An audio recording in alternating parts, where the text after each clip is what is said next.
10 a.m. I'd like to call this meeting to order of the Self-Insurance Board Committee. Mr. Hyde, could you give us the invitation, please? Heavenly Father, we thank you for your many blessings to us, and we thank you for another day that we look forward to. We pray that you would guide and direct the meeting today, that everything that's done and said will be within your will. We pray in thy name. Amen. Amen. And then next item is the approval of the agenda. Motion to approve. All in favor? Aye. Any opposed? Agenda approved. Item C, we have recognition of the public. If anyone would like to come forward and speak? Seeing none, we move on to item D, approval of the minutes. I have before you October the 31st and January the 16th. Move to approve. Mr. Hyde. We have a second? Second. All in favor? Aye. Any opposed? Minutes approved. Report of the committee chairman. I want to thank everybody for coming today. I know that we didn't have quorum a couple of weeks ago. The meeting was canceled, and then we had weather, and the meeting was canceled, so I appreciate everybody adjusting their calendars to make today happen for us. And I don't have anything new to add to the item. The report of Mr. Finance Director. Let's go ahead and hand out the financial statements. Have you already handed them out? There should be a packet on your table that was passed out. It has a balance sheet on the top. And Eric, you have a copy for Eric? Okay. The first one is your health insurance. If you look at the top right, you've got about $20.9 million of cash as of the sixth period, which is the end of December. If you go over to the second page, you'll see there's about $6.9 million of revenue and about $6.3 million of expenses. So right now, your health insurance fund is getting tighter, but we're still in the positive, and I think it's going to get a little tighter between now and the end of the year. And that'll be a bigger discussion when we look at rates later in the agenda. Sorry, blue packet here. Can you point us back to that second item and then tell us how tight you think what tight means? Well, right now, anytime you do, we're on a plan year from July to June. So your health insurance, by and large, are slowly trending up, even with a controlled trend. So when we come up with an actuarial or a premium that's static during the whole fiscal year. Can we get another one, Rooster? They're right here. Commissioner Brown doesn't have one. Can we just hold this? Thank you. Okay, let's start with that again. If you start thinking of why you start trending tighter during the year, if you get good estimates, what you would expect to see, you have a static premium all year and a slowly rising insurance rate. So at the beginning of the first year, you should have an excess. If it's slowly trending up and you have a static plan, at the end of the year, you're going to try to aim for a break even or slightly positive. Right now, the way I'm looking at, we're probably going to have a positive again.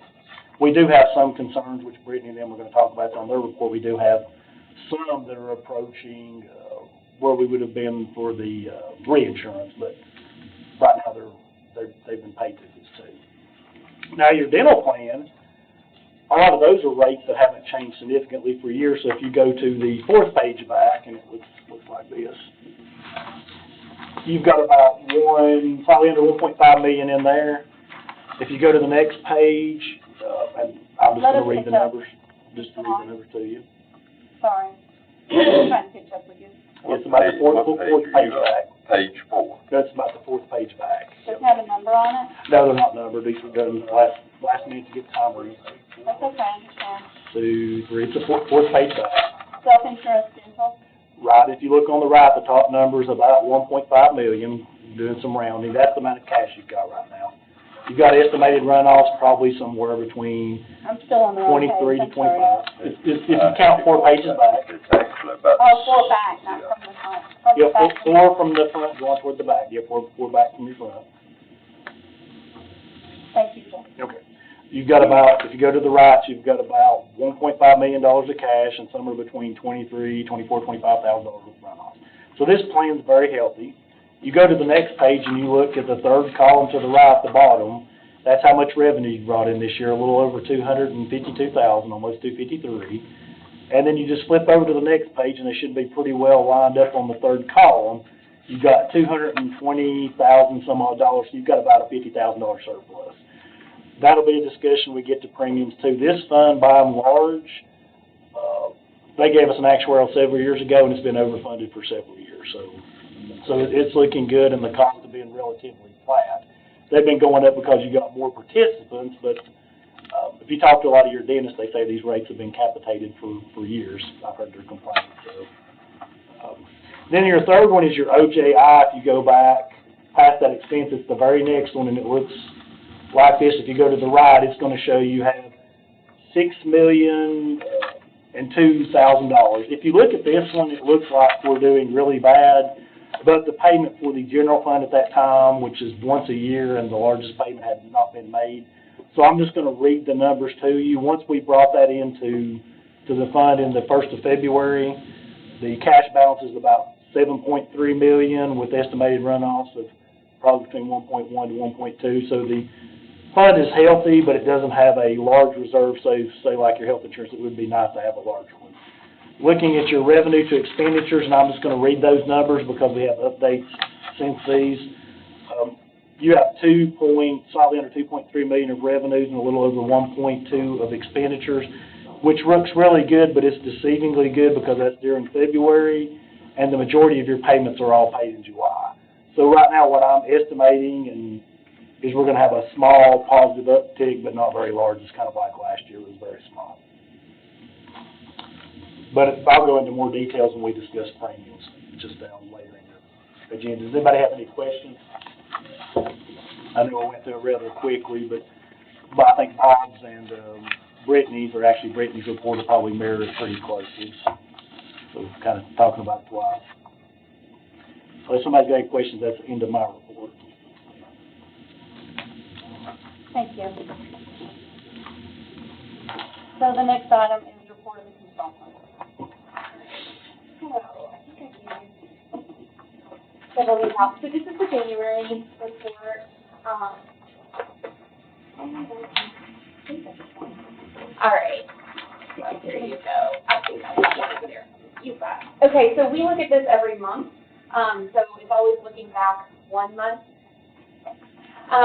And so you can see that we were positive. I believe this was there was a RX rebate that hit this month, which always helps a lot in claims. So depending on the type of brands that are prescribed and used, sometimes that will shoot money back into the account, which I don't negate, but it is not how I would write a contract around how much rebates we get. But we need to know that you did get money back for those things. So for the month of January, the monthly change, we were positive 354 of 56. But last month, if you'll remember, it was in the negative a little bit. That happens month to month because things change. People have surgery. Things that are more expensive happen in certain months. So that's just the life of the plan. It's a living thing. Same for dental. We were positive. We usually are, just like David said, we are usually just a little bit positive. It's usually just an exchange of money, which is pretty normal for a dental plan. That usually is how they are funded. Is a little closer. But we are still in the positive. The things that he did mention, the large losses. Let me show you that chunk first. So I start looking at them when they hit over $100,000. That's when we start tracking them. When you have reinsurance, your reinsurance policy was at $500,000. So that's really the number I'm looking for. Who goes over that amount? And so it hasn't happened yet. You do have a couple that are higher. You've got two that are over 250. One is approaching 300. One of them we've known about. It's a recurring thing. Usually does not get to 5 by the end of the year. So July 1, when you get that July report, we'll zero these people out again because that's how reinsurance works year to year. So you are still paying yourselves though for lack of a better term, premium for that reinsurance. So for this year, if we include the money you've paid in before, in years past, you're at 1.2. So that is something that we keep up with as Blue Cross send me a quote for stop loss fund, and that's the amount you all pay yourself. So instead of paying them, you pay yourself. So we're still okay. We do have, obviously, some larger cost claims that come through. Every plan has a pattern of them. Certain years it's much higher. It depends on that year, and on the employee base. Lastly, this bottom right-hand square, rectangle. So this actually goes really well with what David is talking about. So we have trended really well over many years now. You all have been pretty flat. Clinic costs are lower than they've been in the past. That's a good thing. But when we see you had a really rough year, that 21, 22 year, that was normal for most. Coming out of COVID, a lot of things happened, and so it was expensive that year. We went down the next couple of years. This year, we are trending up. So what is that figure? That's a PEPM, so per employee per month. So you will have employees join that have families. You'll have employees join who are just themselves covered. So I like to look at what does it cost on average for you to have an employee here per month for that plan. That's what that number shows. So you can see when it starts to go up, especially now that we're in January, because we're past the half point for your plan. I start actually leaning on that average as being pretty accurate.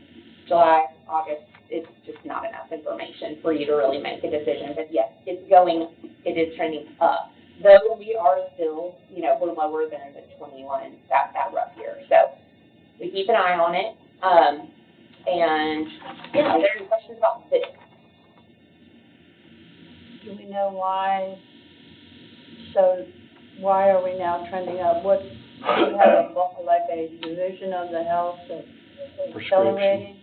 It is RX. That is the name of the game in pretty much every plan now. RX used to be maybe 13, 14% of the plan, then it was 25% of the plan. It is well at 50% in almost every plan now. Because people live longer on a specialty medication, it helps them live, and so that's the cost of it, which I'm sure you see in real life. There's two things. There's the prescription and also your non-preferred plan, which is where your smokers or the people that aren't doing their wellness plan. It had a large uptick this year compared to your preferred. Your preferred, we're looking at 4 and 3%. Your non-preferred, which is a small portion, has a very large increase this year. So it's weighing the whole group up. So what Bob's been saying about the wellness plan is showing in our preferred, but your non-preferred is going. So the question is, how do you want to handle that? So it's more of the medications. Well, there are two things. Medications, period, because it's become a larger and larger chunk. While your large procedures and stuff, if anything's stagnant or maybe even slightly down, your prescription drugs has inordinately went up. That's one of the drivers. The number two, you've got two plans. You have a preferred and a non-preferred. Your preferred has lower deductibles, co-pays. That's where the people that are non-smokers, that do the wellness plan, they're in there. It only went up this year based on the actual, it was like 3 to 4%. Your non-preferred is for the smokers or the people that won't follow the wellness plan or have other issues. It's went up, it looks like about 22%. Because they're aging. That's not the reason they would be in there. Aging, it's the people that are not compliant with the wellness plan that are going to go causing more health issues. And it's causing more health issues, and theirs is driving upward, driving the whole group up, even though they're a smaller percent.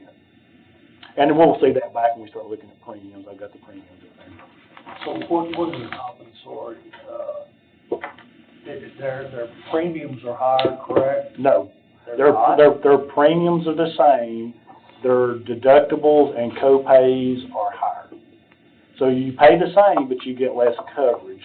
So the only way to capitate part of the cost would be to increase co-pays and to increase deductibles, but we've got to be cautious because of our plans, the differences in them can be only so far. And we can only go so high for legislation. I mean, also, if you're employees, it has to be affordable as well. So there's a lot of hands trying to balance a lot of different moving parts. One of the things for RX, because RX is expensive, you do have AF Med, and through the clinic, if folks would engage in that as well, they can get drugs at a much lower cost. That's one way that we're trying to drive more visits through the clinic. They have health coaching, they have preventive medication, preventive services. That's really the smartest way, because typically through the clinic it's 40% less than if you go to Dr. Smith on the road.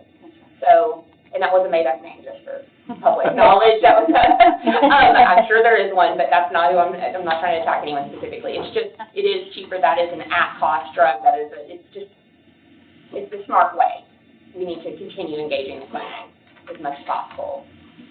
Madam Chairman, just to interject a little history, I think you cannot say this too often. The reason that you all are able to do what you're doing is because you are what's called self-insured.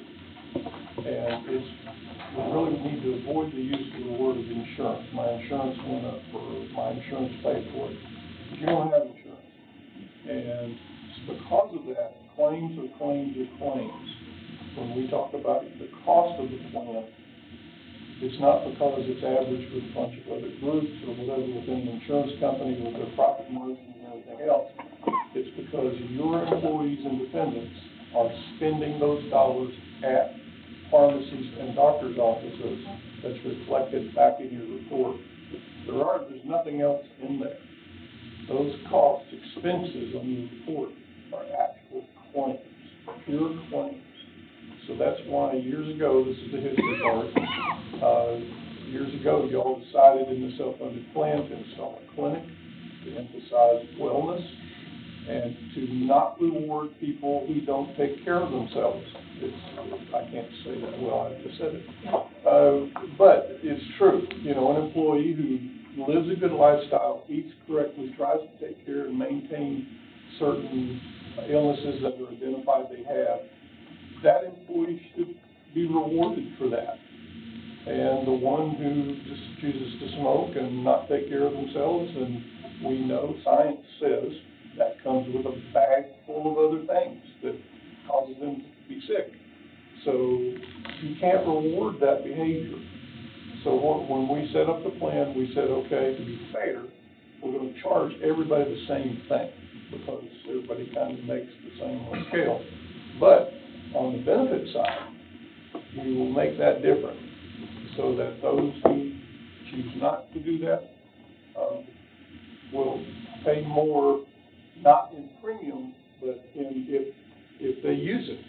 So in other words, the only time they're penalized, the only time an employee who's on the non-preferred plan pays more is if they use the plan. If they'll stay well and not go and go to the clinic and stop doing some things maybe, then they could even qualify for the other plan. But, so that's the way we set it up, and it's why it's working. Okay, and it's why, did you say 92 with our PEPMs? Okay. Well, if you look at other plans, even the state plan, everybody else, if you look at what people are paying and what their benefits are and the deductibles, and you look at your plan, you're going to see a significant difference. You've been able to maintain those benefits for your employees because of the structure. So that's why, as consultants, we get nervous when we see something that we think or we've seen in another plan adversely affects it. So don't get mad at us when we tell you something like that, but it's like, and I'll say this again, we work for the plan. If the plan is not healthy, nobody's happy. So that's our first priority is the plan. So, here with your graphic, it is starting to approach back what we had under the flu virus. Right. That is a little concern. Mm-hmm. It is, and a good portion that Brittany mentioned was the pharmacy. Between 22 and now, this is just becoming out of control, the pharmacy piece of this. And your state legislature has not helped you with that. In fact, the government should be giving you tax credits for having a clinic. I don't understand that. I think they should make it easier for you to keep people well. So we fight for that, and we tell people that we come in contact. So anyway, sorry to interrupt. No, very interesting. We're going to try to it's important we remember that. Can I just have, along with, if I'm hearing correctly, if I'm an employee and I go to, I'll walk in the door, not lock, it's costing the plan more money than if I go to the clinic.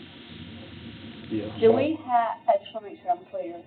So is there any more effort that we could push out to educate, or is there any population of our employees that are not fully taking advantage of the clinic, that we could educate or bring forward? But I can't force them to go. Everybody during orientation. And I'm not asking to, I yeah, get it. maybe, I understand during like their initial thing, Yeah, is it during worth like the- every 6 months? Like saying, hey, remember Well, the I clinic send out open? Like, notices every year because of our HRA event, and I send out information about our one-to-one clinic since they handle our HRA. They also get all the additional information on what they can do at our clinic. do you do any marketing, like exciting, convincing, like, hey, go to That the would clinic be, and such maybe a- our plan can get cheaper? No, Leave but I or do anything? mention that if they're on regular meds that they take, regularly, that they can go there and ask and see if that's on their preferred plan, if there's something that they can get there. Can we target? X-rays. If you Can we wanna target pay, the ones that are not using it? I mean, That's- I don't. we've had one-to-one to do it before, but we have no way to do it or resources to start an advertising campaign. Yes. But we have paid one-to-one to do it in the past, but it does cost us money. They send them out. Save money. Honestly, I think in the past it works some, but I don't know if it even recovers our dollars because most of your employees know. The problem we've got is on our plan, some of the generics you go at the pharmacy charges you 0 or 12 cents, so we have a hard time to get them to go down to the pharmacy for 12 cents. That's what we're running into. Your generics are so cheap at the pharmacy, the underlying amount that's being paid by Blue Cross, that it's hard to get them down there now. I'm just asking if there's any room to try and, We can get one-to-one to do it again, but I'm not sure it's really helped that much, and maybe she has a different perspective. okay, thank you. That was just one. Oh, that's the thing you Yeah, mentioned. no. There was one other thing under the report of the consultant. So Amy had reached out to me before. You all had engaged another a broker, to help with vision. Yeah, We've always done health and dental, and that was done external to us. And so Amy had requested that I put together a proposal to add vision in. And so it's coming on time anyway to renew our contract with you all, so Amy asked me to bring a proposal just to add that in and to increase the cost. So that I did bring it. I don't know what all you want me to go into. So if it's not under my purview, I'm not covered by my own insurance to give any consultative advice about vision or things like that. I don't want it to fall back on me, so I need to have it in contract. Let me give you the history of vision. Okay, we had a vision plan where we paid $100 per employee. Affordable care came about, and we couldn't do it anymore because any dependent under 26 would have been unlimited. So we killed the plan. I brought forward from Blue Cross a vision plan. Nobody wanted it. Gallagher came by about 2 years later, and they came by and they sold us the same plan, basically. At the time, we were paying them, I believe, was it $5,000 a year? We were paying them $5,000 a year for it. Well, to get rid of, Just well, to clarify, $5,000 to cover everybody? that was $5,000 To be our their consultant? fee. Their fee. That was their Okay, fee. Thank you. Later, because we didn't have a broker for US Able, they become our broker for US Able and agreed to cover our questions for Section 125. So basically, Section 125, you have questions and stuff all the time. That's what they do. They dropped out the $5,000 for the consulting on vision, so they quit doing the consulting on vision because at the time we didn't have a lot of questions and a lot of issues. But now it seems like it's become an increasing issues with vision. Well, we need to update our EOC to match how it's actually handled. I made it do But I that can't get anyway. anybody to update And it. that would be like what we did when we updated for our healthcare benefits. Correct. Right. So we still need that provision, and that would be all the legal ramifications of what we have to provide and stuff. I think it's more, on the EOC side, it's not so much needing to engage a lawyer or legal group. I think it's more of, what's the process? Because right now, I know this much about your vision plan, except what I see on a sheet. I don't know about functionality. I don't know a lot of things about it. So, We Do need you to have a update. recommendation? Yes, we need to update the plan documents. Everything else, we got limited resources, so it's best for us to outsource this. And what's the quote on it right now, Brittany? since it's just with the medical and dental, then it would go up to $1,000 a month instead of, you pay us $700, I think, a month now. Six. So it goes to $1,000. Is it 6 or 7? Yeah, Seven. Was Should it be 12 total. So three times 12, 3,600. So they're doing what the other group did for 5, so they're about 3,600. Yeah. And they don't really want to do the updates and stuff. Gallagher's kind of Correct. told us they're not interested in that, but it's because it's small. So really our best bet to outsource them to help us with writing and updating the plan. So that would be my recommendation to move forward. I'll make a motion to move forward with getting a contract to add it on with our health and dental. And I'd entertain a second. You get approved for me to go ahead and sign the contract when it's. All in favor? Aye. Any opposed? Hearing none? Yes, Okay, that's part of the motion. So this is just vision only? We're gonna add vision into the. we're gonna, we have already. the motion is we're adding vision in with our dental and medical contract. If you could, yeah. Do you need anything more from legal from us, Mr. Lowe? Do you need us On to this vote? topic? Yes. No, Do you need us I'm to say good. anything else? Yeah, I'm good. Thank you. I came for the There it is, in paper, I signed the back, so. Okay. That's all for me. Let me tell you, Madam Chairman, what the one-to-one presentation, I think we discussed that one with you on the email. That's to discuss, they actually have a weight loss program that may be something you want to look at that may help us with claims and with the band. Are y'all prepared? Excellent. You have the floor. Thank you. Okay, so in your packet from us, on the second page, I just Could you found just give me a minute? Can you, oh, I have to sign a document. Can you just show me which one? Okay. Could you just give us all a minute? I don't know. I don't know that I have that one. Yeah, I don't think I got. Oh, it's right there. Oh, there, yeah. I need it's to. off in the CFA. Yeah, I'm sorry. A lot of papers at the table at once.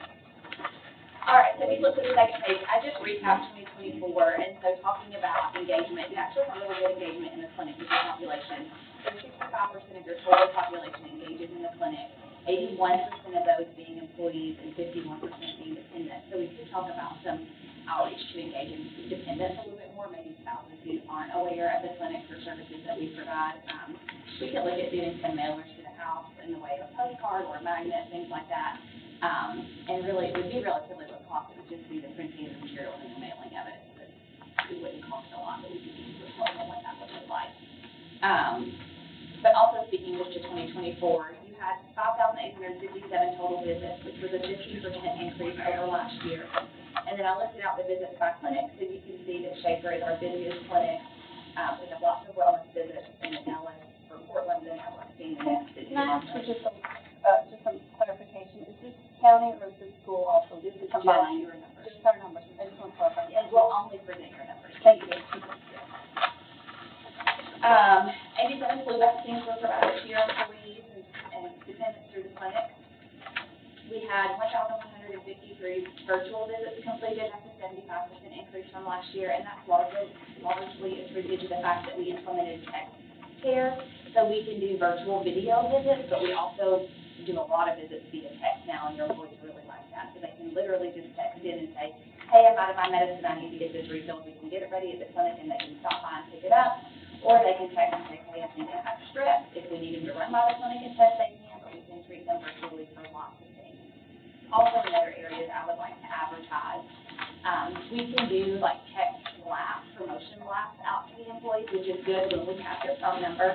I don't know if you guys collect cell phone numbers through your benefits enrollment. I'm trying to send them to you on the list. Okay, awesome, perfect. So we can text employees to let them know about the service and eligible dependents as well. So that's a campaign that we can do that really wouldn't cost anything. So we'll work on that. The one caveat or fear of that is sometimes when they get text messages that are like, hey, don't forget you have this service, they can hit stop, which opts them out of the texting, and they can't get back in unless they text start back. So that if they're sick and do try to text, they can't get back in if they opt out. So we just monitor that closely when we do outbound engagement strategies through text. We had 601 behavioral health specific visits last year, which was a 40% increase. Walk-ins are very well utilized in the clinic, so we have dedicated days and hours for walk-ins, 121% utilization in walk-ins. Scheduled appointments less at 57%, but combined utilization at 64%. Why is the White House clinic so poorly visited? It's only a part-time clinic. Both White House and Westmoreland are only part-time clinics. They're not open 5 days a week just because there isn't great utilization at those clinics. Even part-time, that kind of surprises me because Westmoreland, what is it, which is much smaller, is 328, and White House 36. I would say for your population, it probably depends on where they live, what's closer to home for them. The Board of Education has a higher utilization at the White House clinic, so it's being utilized, just not as much by your Okay, I was just curious. Which one of the clinics has the X-ray? Shaker. X-ray. I'm sorry, no, just kidding. Just kidding. Shaker is our smallest clinic, but definitely our, well, I shouldn't say small, it's very small, but very well utilized by your population. The Shaker's right by this building. All right, if we flip to the second page, this is just highlighting a couple of services because of recent discussions that I think might make sense for your population. One of those being the medication weight loss program. So essentially the way that works, and the Board of Education already opted into this with us, but there are criteria that patients have to meet to be a part of the program. They have to have a BMI over 30. They have to participate for 3 months leading up to meeting with a provider, with a health coach, to review nutrition. They have to exercise for 3 months and provide food and exercise logs. So there's some pretty significant skin in the game for the employees to be able to engage in this program on the front end. And they also have to lose weight before we start them on medication. So again, this program is driven to lifestyle modifications. And all that we do, we try to promote lifestyle modifications. We don't want anybody to be on any medication long term. You know, if it's a diabetic that we can reverse from lifestyle modifications, we want to do that, right? The same with this. The goal would not be to be on a weight loss medication forever, but to get you to the place you need to be so that you can sustain. So, again, quite a bit of skin in the game for the patients on the front end of the program, but then they would meet with a provider and determine what, if any, weight loss medication makes sense. And we try to start with the lower cost medications like butyramine, topiramate, all of those things that are lower cost versus the GLP-1s. But GLP-1s could be an option. There's only 2 approved right now for weight loss. That's Wegovy and Zepbound, so those are the 2 that we would prescribe. And Wegovy is the one that we most often prescribe. And we get that through ASMED, which Brittany mentioned earlier. We already do a lot of medication through ASMED for your group via mail order. And we are in the process of doing the yearly analysis where we look and see if there's any other medications that would be more cost effective to go through ASMED and to add to your formulary. So this is a program we have available if you're interested. I will say it can get expensive for the patients who do wind up after that 3 months meeting the requirements, getting on the weight loss medication. It's about $800, $850 a month for those medications, even at our reduced cost through ASMED, if they are on a GLP-1. And again, so we try to start them on a lower cost medication at first, but sometimes for various health reasons, people can't take some of those lower cost medicines, and also sometimes for various health reasons, they don't qualify for a GLP-1 either. You said their copay is $850 a month? No, that's what the plan works. What we would bill back to you all, but that's the cost of the medication from. What is their copay? There isn't a copay currently if they come through the clinic. Now, we could say for this program, if you wanted to implement a fee, we wouldn't call it a copay for legal reasons, I guess, but we could say there is a fee related to this program. And so if you wanted to have the patients have some skin in the game financially, you could say there's a fee of X number of dollars for you to participate. How long does the medicine last, though? Because we're looking at the one, you got $13.14 to $14.65 a month, and the other $1,090 a month. What's the average duration of taking the medication? So when they sign up with us, we agree, the provider and the patient agrees, and they sign a contract with us to say, we're going to get you to this healthy weight range, which might not always be in a normal BMI range, but we agree on what that weight loss should look like, and then when the patient reaches that weight loss is when they would start titrating off of the medication. My question, what's the average time? What are we talking about investment for employees? Yeah, I mean, it really depends on the person and the amount of weight that they're gonna lose, but it could be anywhere from 8 months to 2 years. So if it was 2 years at $1,465 a month, we were talking about per employee. But I think, and two, like you could, again, it's your plan, you can make whatever decisions around it you want to. You could consider this in advance of lap bands. I don't know, you know, how you want to look at it. Just making you aware of a program that we have available, that we are doing for some other groups. What about our county school group? They are doing this. They are doing it. Along those lines, do they cover weight loss in the health plan?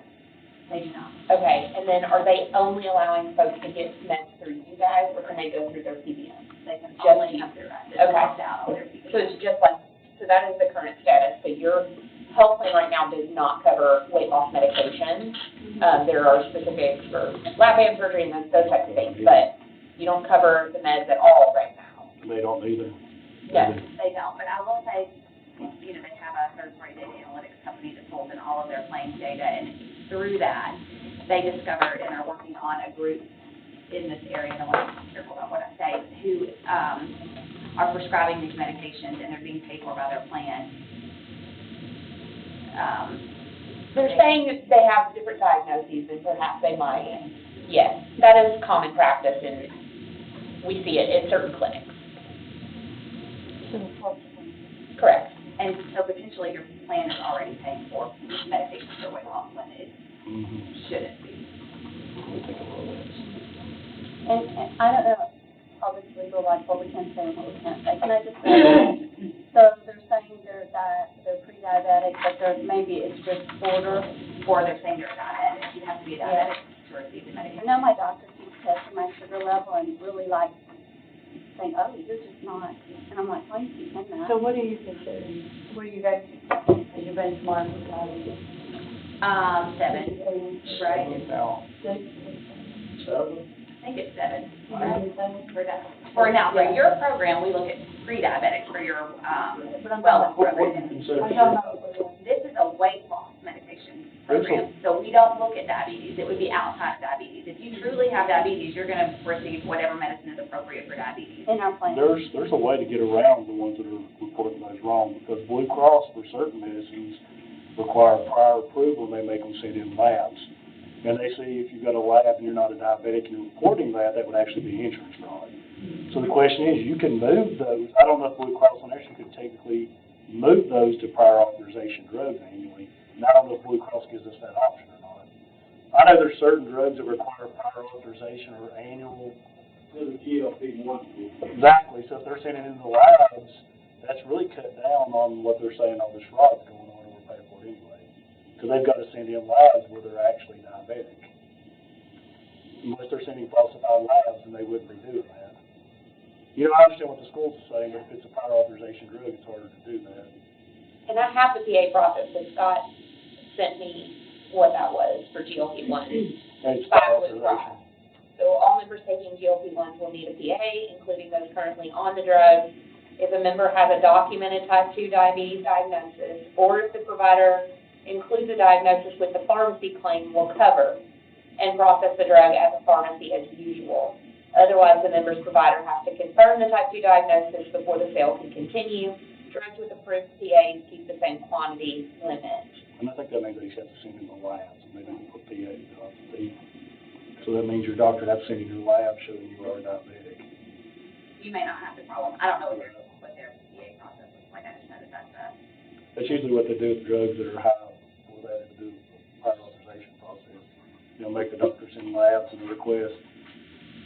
I don't think labs get sent in. That one on. Okay. But some drugs Some do. that I can't speak to right now because of certain Some investigations do. going on, but.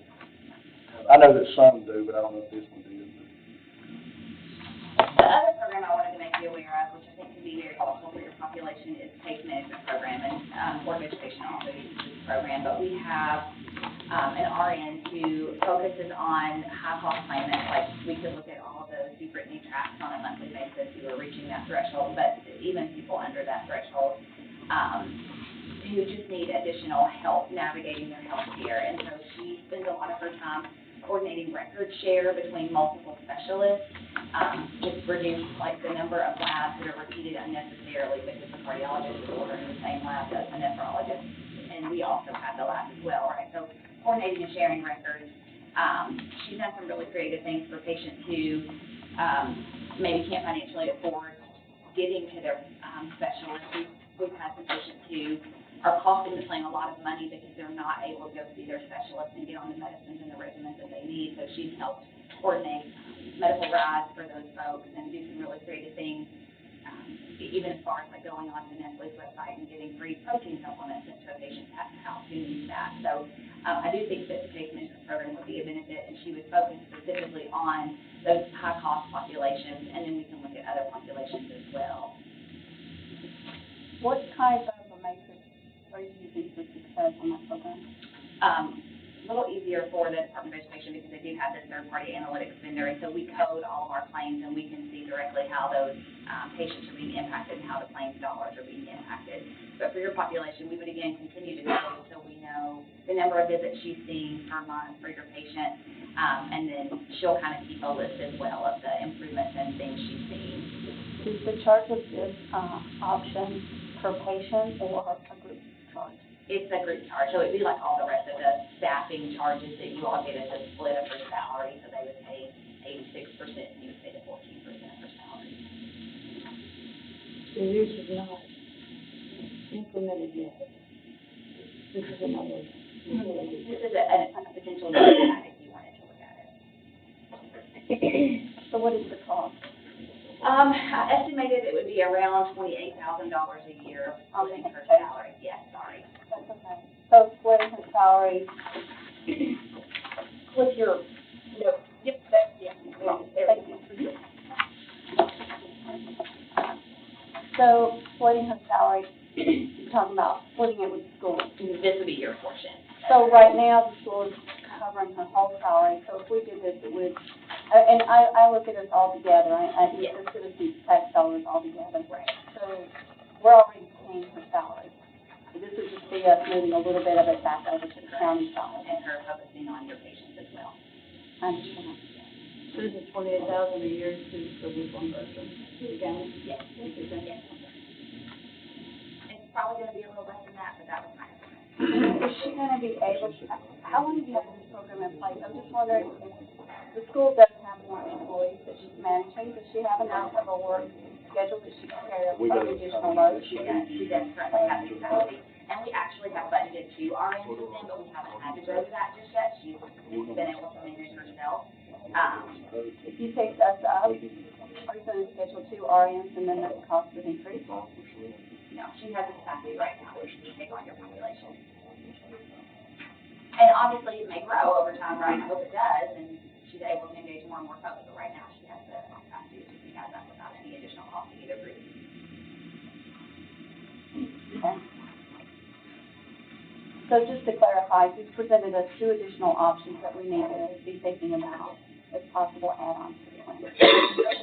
You may say, I just want to make you aware of what we have. No, I really appreciate this. And after you've walked through it and I've had a chance to look at it, it's coming clear, but I do, about, the other committee members. I need time to think about this.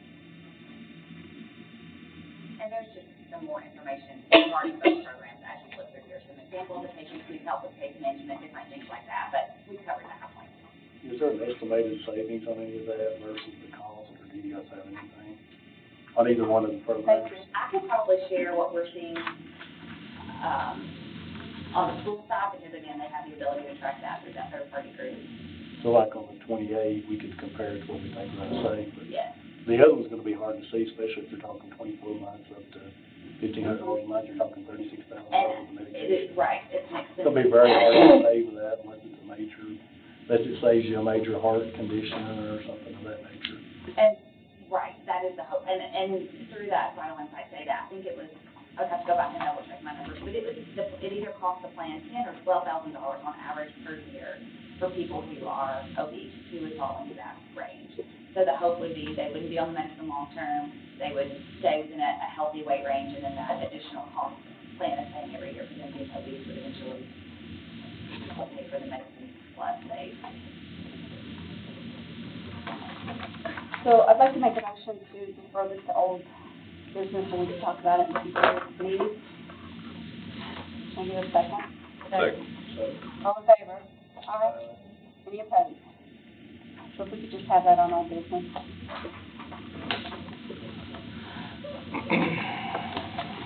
Is that the conclusion of one-to-one? Very good, thank you.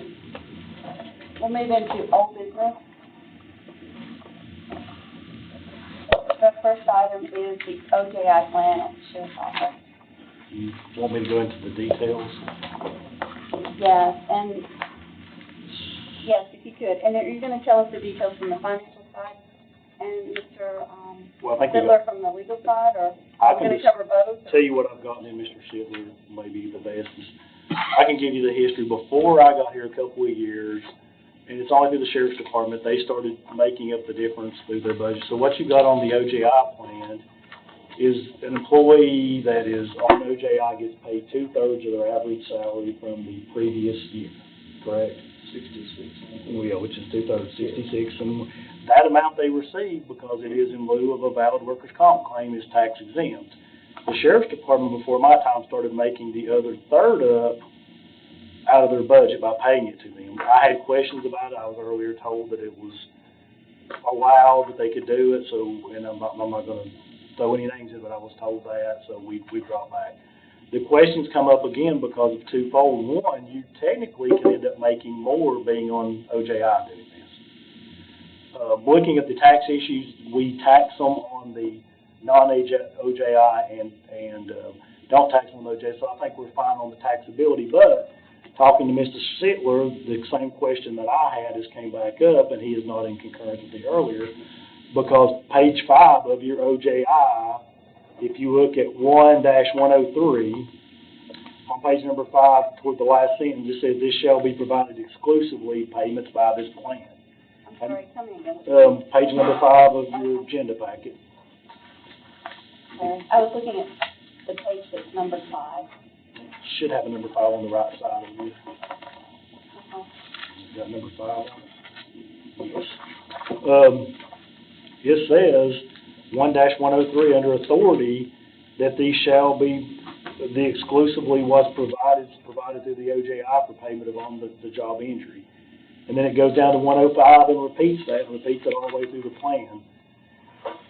That's what I'm looking at, so I sent the sheriff an email, because my question is, I'm not sure what legal authority we have to be paying the additional 1/3, which is a question I had a while back, and I think Mr. Sittler will speak for him on the same question, but I think he had a deeper question, that we're basically carving out one group of employees and paying them more than we are all the other groups that are on OJI. So I think he's got that concern, but I'll let him speak to his concerns on it. Yeah, that's, if I may, that's the first thing that jumped out at me is they're county employees or they're not county employees. So I've got to have a policy that covers everybody. That's the only way I can defend the county when somebody's allegedly deviated, is that, no, we didn't, because this is our policy. So now we've got the sheriff doing the policy different than the rest of the county. So that's the You're first saying problem. it's part of it too, that we're not deviating when we are deviating? We point on deviating. So then that was my first problem with this, is the fact that if it's a county employee, it needs to be applied to all county employees, this standard for OJI. The other issue, as I was talking to Mr. Long about this, is when they get paid the difference, are they technically being paid full-time to not work? What does that do to the tax status? What benefits are they getting having that extra 33% thrown on their check? Do we tax any of it? And I'm going to say Uncle Sam's going to want its piece in some way, shape, or form, regardless of how small. So that in and of itself is a problem too. I think it's such a problem that we need to get something moving to get everybody in the county on the 66 1/3 and allow no deviation from that. The tax issue I can answer, we are treating the first half as workers' comp, non-taxable. The second, we are taxing. The other thing we've run into is if we let them work this other third, they actually get TCRS credits, which no other employee on OJI gets. So you're really getting multiple benefits to a carved-out group outside of the plan. I'm not sure what we're paying them for, because we're technically, the plan says this is exclusive, and we're making payments for time not worked. That's where I'm coming about. That's the question I had earlier. Looking at the OJI plan, I think you actually was looking at it and brought it up that it says exclusivity, so I brought it back to Mr. Sittler, and his plan, his opinion paralleled mine back in 2009. Basically, that this plan says you can only have this or not authority to have the other one, and we're paying the additional amounts for nothing. His kind of paralleled mine, plus he brought up the issue of possible, we're not following the policy, and it could be looked at as, I guess, discriminatory. Very discriminatory. We're discriminatory against groups of employees right now. When did this start? My understanding, about a year or two before I started. 7 or 8, it was one of those years. You may know which year, 2007 or 2008. I don't remember specifically, But I brought up questions, and I was told that they had a right to do this, and I questioned how, for the same thing that you were questioning, but you brought it back up as the chairman, so I ran it back through legal. Their opinion paralleled my initial opinion. Pretty much all the concerns Mr. Sealer has is the same concerns I have in 09, so we've kind of come full circle back around.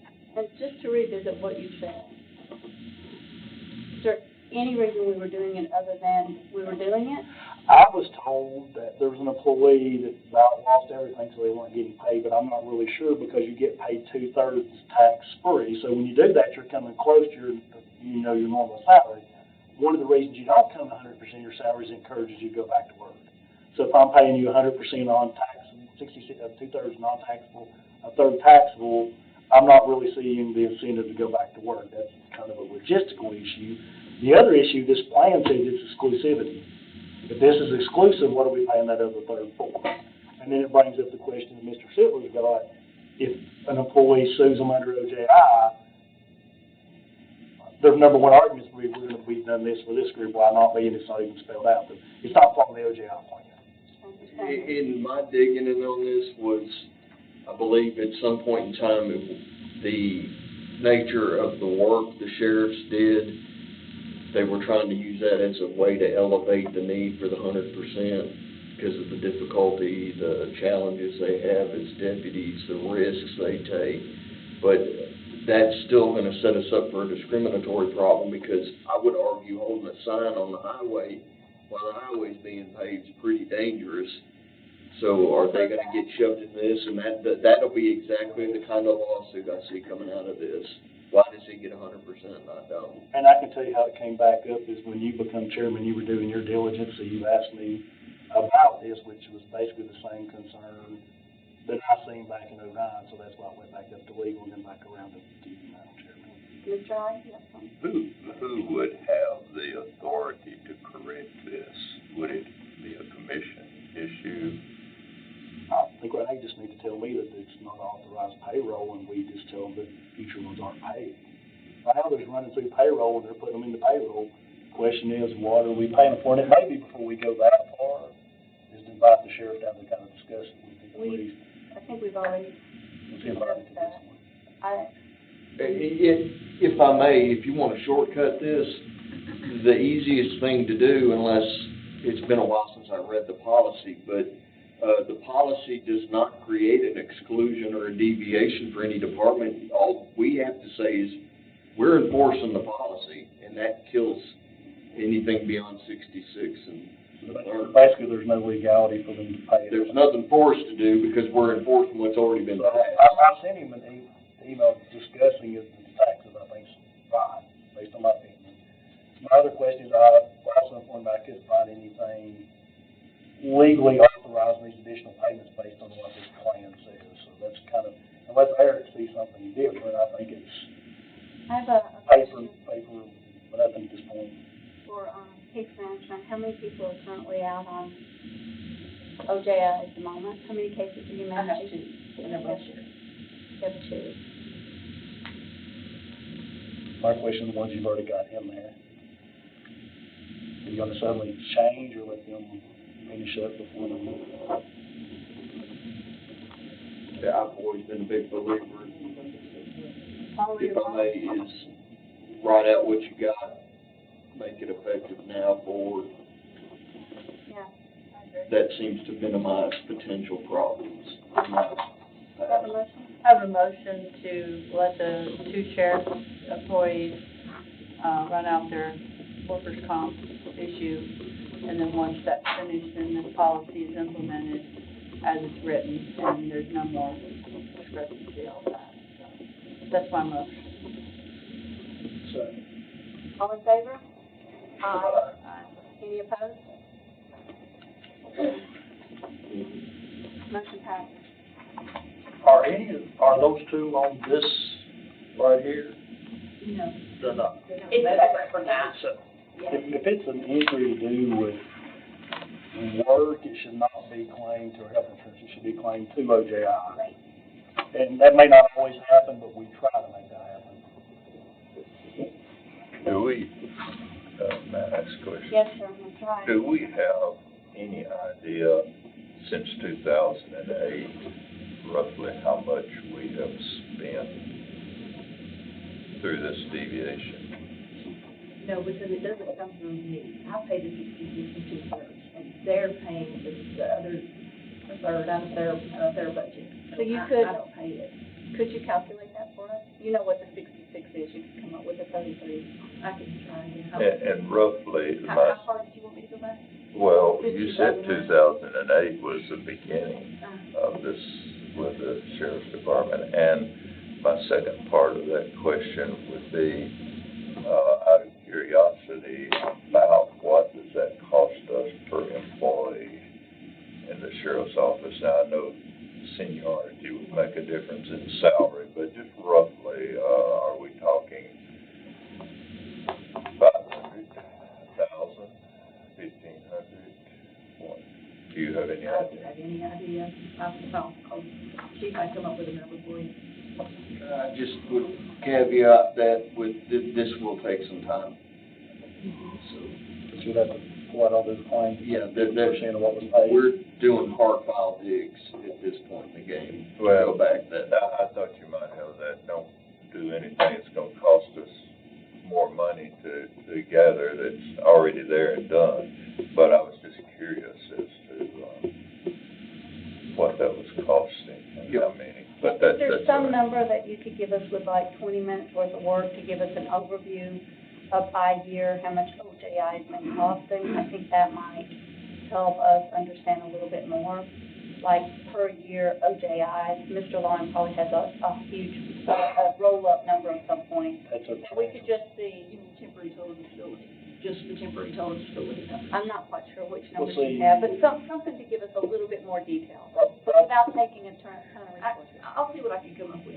Problem with the OGI claims, they include the payments to the people, plus they include things for like rehab, medical, they're all Well, together. they're all together. I separate out my. Well, hers may be not on the financials, we will. Okay, so just, without a lot of time, whatever you can give us some, Commissioner Hyde would just like a little bit more detail. Are you wanting all OGI or just the sheriff's department? Just the ones that have deviated. Okay. Just those ones. Well, actually, I wouldn't mind seeing the other side, because that's where, when we start talking about a labor issue, that we would have to address. If it's easy. I don't want a lot of resources. Yeah, I'll see what I can come up with. I may not be able to go back to 2008 without a lot of research. I understand there's some problems. Who happened to be the sheriff at this time What? in 2008? Was that Parker? Sheriff Parker? What was the question? Who was the sheriff? Yes, it was Sheriff Proctor, and then it went through their last sheriff. And you know, my feeling about this is that not necessarily take anything away from anybody. Either bring everybody up to the same standard or take them down to the same standard, because it's hard to explain to one county employee what you're doing this for them and not another. And that's how I feel about it. Not against any department, but we just can't have a maverick like that.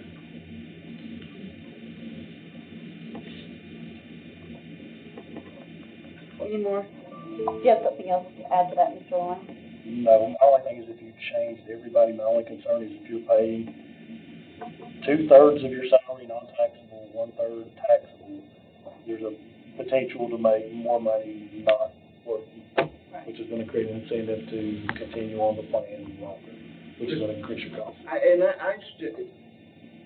still question that, because if you're getting 100% of your pay, you're getting paid 100%. I believe it's gonna be interpreted as a fully taxable event, and then there's gonna be the accruals of, time, vacation, things of that nature. So you basically just said, we're not treating you as OJI, we're just paying you not to do anything. And here's your full salary. So I believe it's gonna be a bigger problem tax-wise than just simply, hey, we tax the extra third. So we have already taken the vote, but along those lines, I understand your concerns, but my concerns would be more the employees that do not have this benefit, and they can go back and recoup it from the county, and what kind of expenditure we would incur from that. Because we do need to, by labor, treat everybody equally. So I see Yeah. your point, and I see another point also, and we have taken the vote to, put the policy in place with no exclusion. After these two run out. Exactly. Yes. So if we, After we take the minutes, I'll have them sent to the sheriff, the copy of the minutes, they'll know what's going on. So, what's the time frame for these two? They're coming to a close, they're about to go back to work full time. Just about maybe another month or so. does anyone else have anything on the OJI plan? And regarding the sheriff, if he would like to come and speak to this, it would be readdressing, changing the plan, so we could, if in the future, if we need to talk about that, we could. But let me be from the beginning, if you do that, I think you're gonna incur significant costs. Yes, I think that would be an item to discuss. We move on, old business, item B, name of the committee.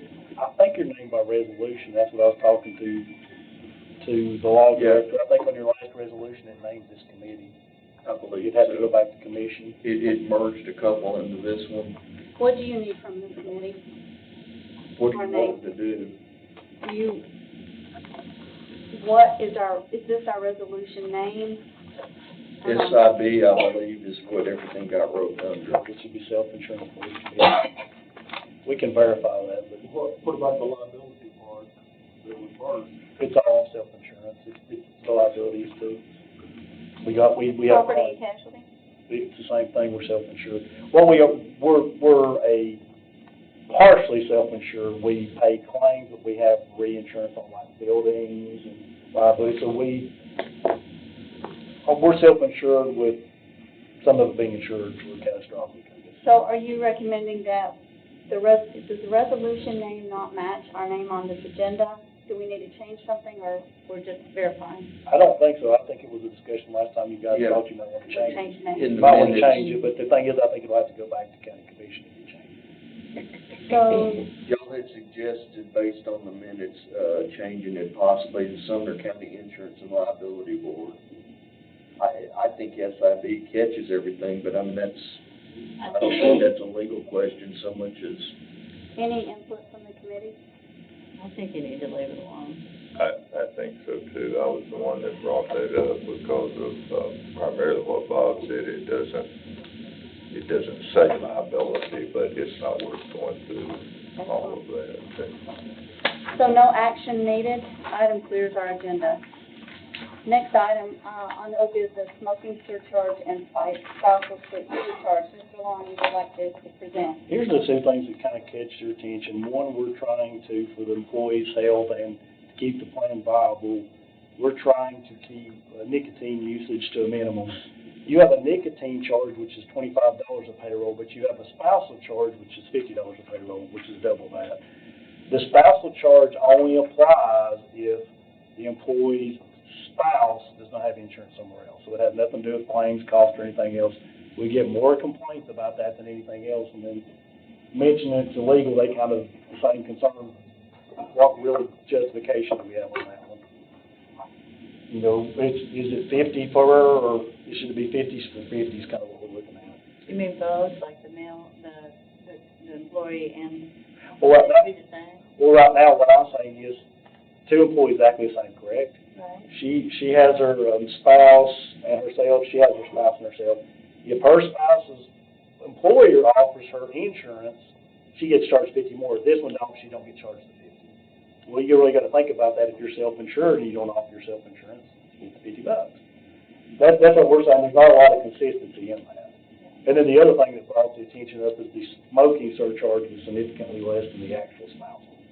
So I'd like to propose that we take these one issue at a time and split the smoking and the spousal apart.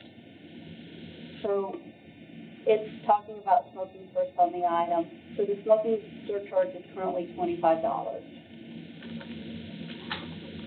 As Mr. Long has alluded to earlier, we're seeing a rate increase in that population, correct? Yes, and that's when we talk about premiums, that is the non-preferred plan has the largest increase.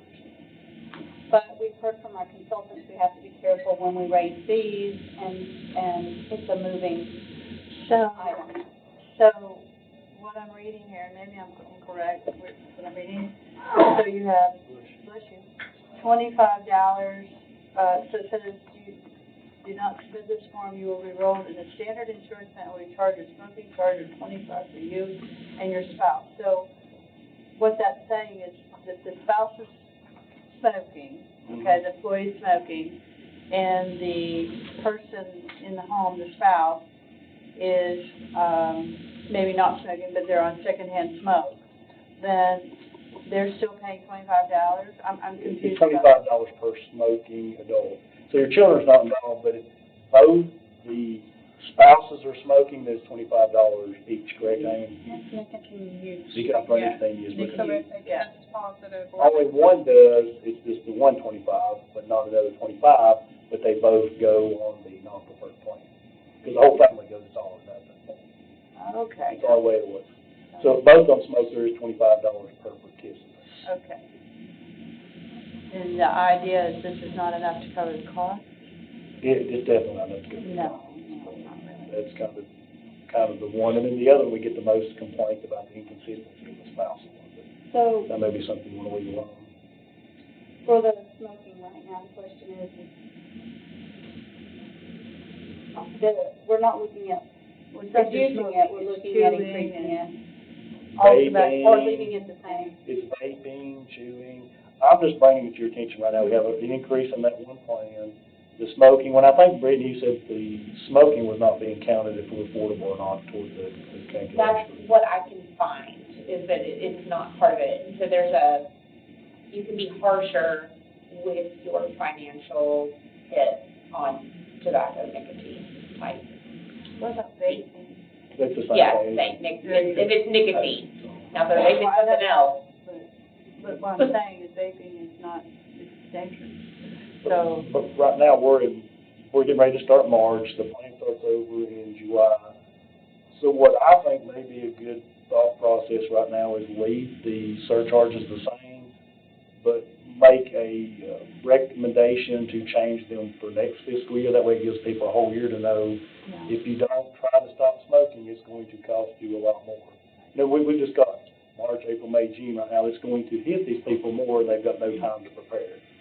But if you give them a whole year, or basically 15 months or whatever, and say, well, that $25 is going to be $100 per paycheck starting that year. it will take them at least a year to kind of weed away. And if they start any time during the year, it's going to decrease their likelihood of an illness for them and for the plant. Right. But my thought is if it was me, and I'm not a smoker, I would be very appreciative if you would give me time to adapt to it if you're suddenly going to go from 25 to 100. But looking at it financially, it needs to be more than double what the spouse is, or at least double the spouse, which would be $100.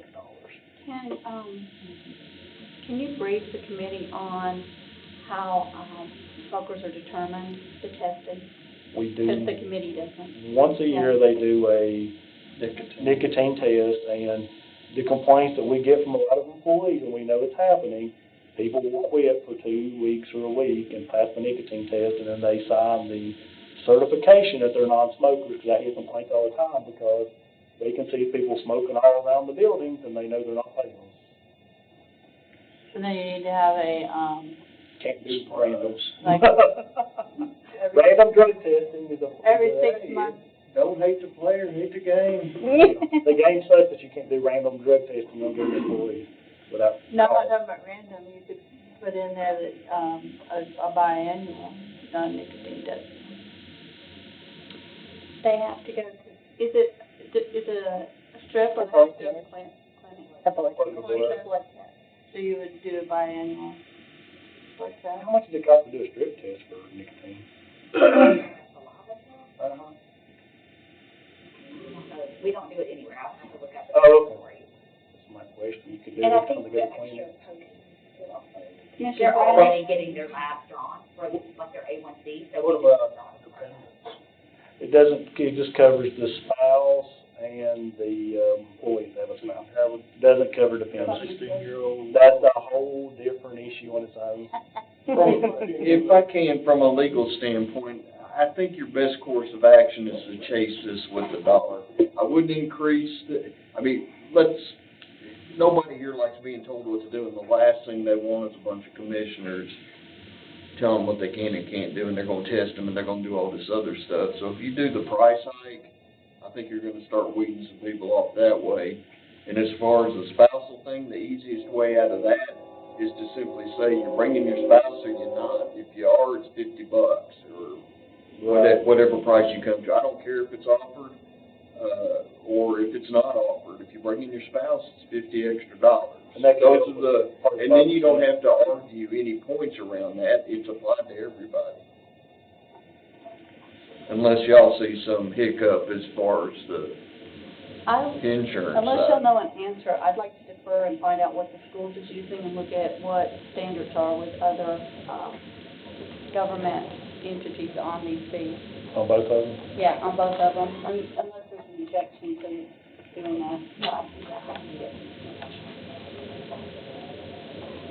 All in favor of referring? All in favor? Aye. Any opposed? No. Some sort of business, you're getting numbers from the schools. Yeah. Amy can call and ask the schools and, Amy, I can try to gather information on the state plan. She's got the actually. All right, if y'all could just take care of that. Thank you. So, under new business, item A, the first one is an OPEB. We have to do it each year. We have to do a full actuarial 1 year, and then the next year we can do an update. This year's a full actuarial. What OPEB stands for is other post-employment benefits. That means insurance you provide to retirees. You have a closed plan, but we have to calculate that every year for our financials. Plus, it gives you an idea of how much money you are going to owe. But I just need approval of the committee to go ahead and sign the contract and go ahead and start the study because we've got to have it for the end of the fiscal year. Make the motion to approve that. Second.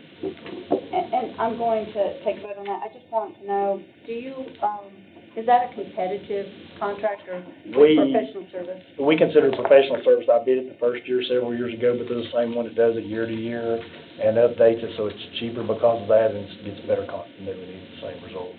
You don't want results changed by small changes in the study either. Plus, they are looking at the price out in the market, they're still competitive, and they perform. What's it cost? I think it's 6,200 this year. 6,200. 6,200. Yeah, because it's a full report or something. Yeah, it's not the full every year. All right, I'm sorry, I just had a question. And it's not changed significantly for several years. All right, We've used it for so a we while. have a motion and a second, all in favor? Aye. Any opposed? You have our approval to, Plus sign it's that way over the contract. bid limit. The next one is Thornthwaite's contract. This is an actuarial on the clinics. A couple of things we do need to know the average cost for a very finite reason. We charge COBRA premiums and we include the clinics in there. So under IRS regulations, you have to have an actuarially determined premium to charge that.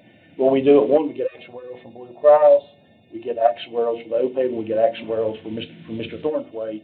The only thing left is a very immaterial amount, so we are doing actuarially determined premiums. But that is required, and it's $2,850, and his is a small contract. It is going up each year, but I don't think you're going to find, it's not going to be worth the funds to find a different one, or you may not even find anybody cheaper. yeah. I motion for Mr. Long to sign that contract. Second. All in favor? Any opposed? And just for the record, I'd like it to be known that this committee is 5 members, so we still have a quorum even though Mr. Hyde has stepped out.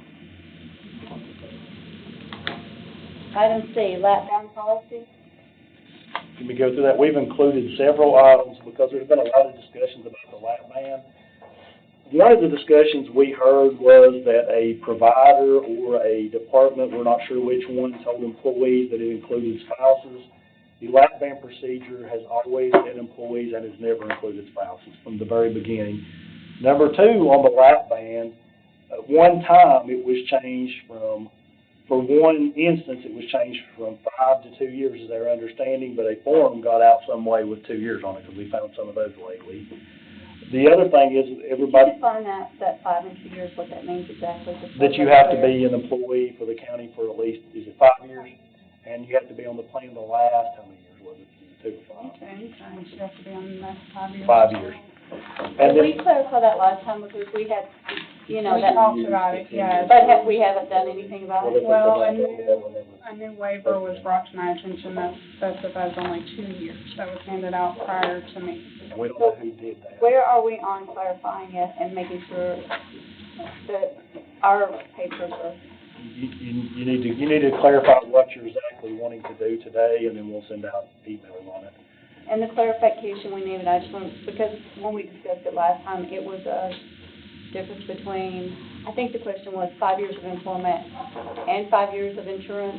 Yes, that was our And understanding. it was an and or. Well, and that wording. employee had a break where they had Yes. worked part-time. Right. So it needs to say So full-time. what does it need to say now? What is your What recommendation? I think your intent was, and this is several things that's on the form, the form clearly says employee on the waiver, and I think Mr. Sheep and his group's been here the time, so it was only employees. So basically, this isn't covered by Blue Cross Blue Shield. You guys did a carve-out for it to be covered. Under your EOB, it specifically refers them back down to this office. Right now, we've run into where there's providers and other people telling them what they're going to be covered, but it specifically refers them back to this. The thing it says it's employees. It says it's the lower of 18,000 or 90%, and it says on the form here that we've got procedure, which means it doesn't cover any kind of skin reduction or any kind of other procedure. We've had that discussion. And the original intent was 5 years on the insurance continually. One time there was a waiver during COVID for 2 years, and it got into the forms, and we don't know how, but that needs to be clarified as it's 5 or 2. And we've attached the minutes here. They're not 100% clear.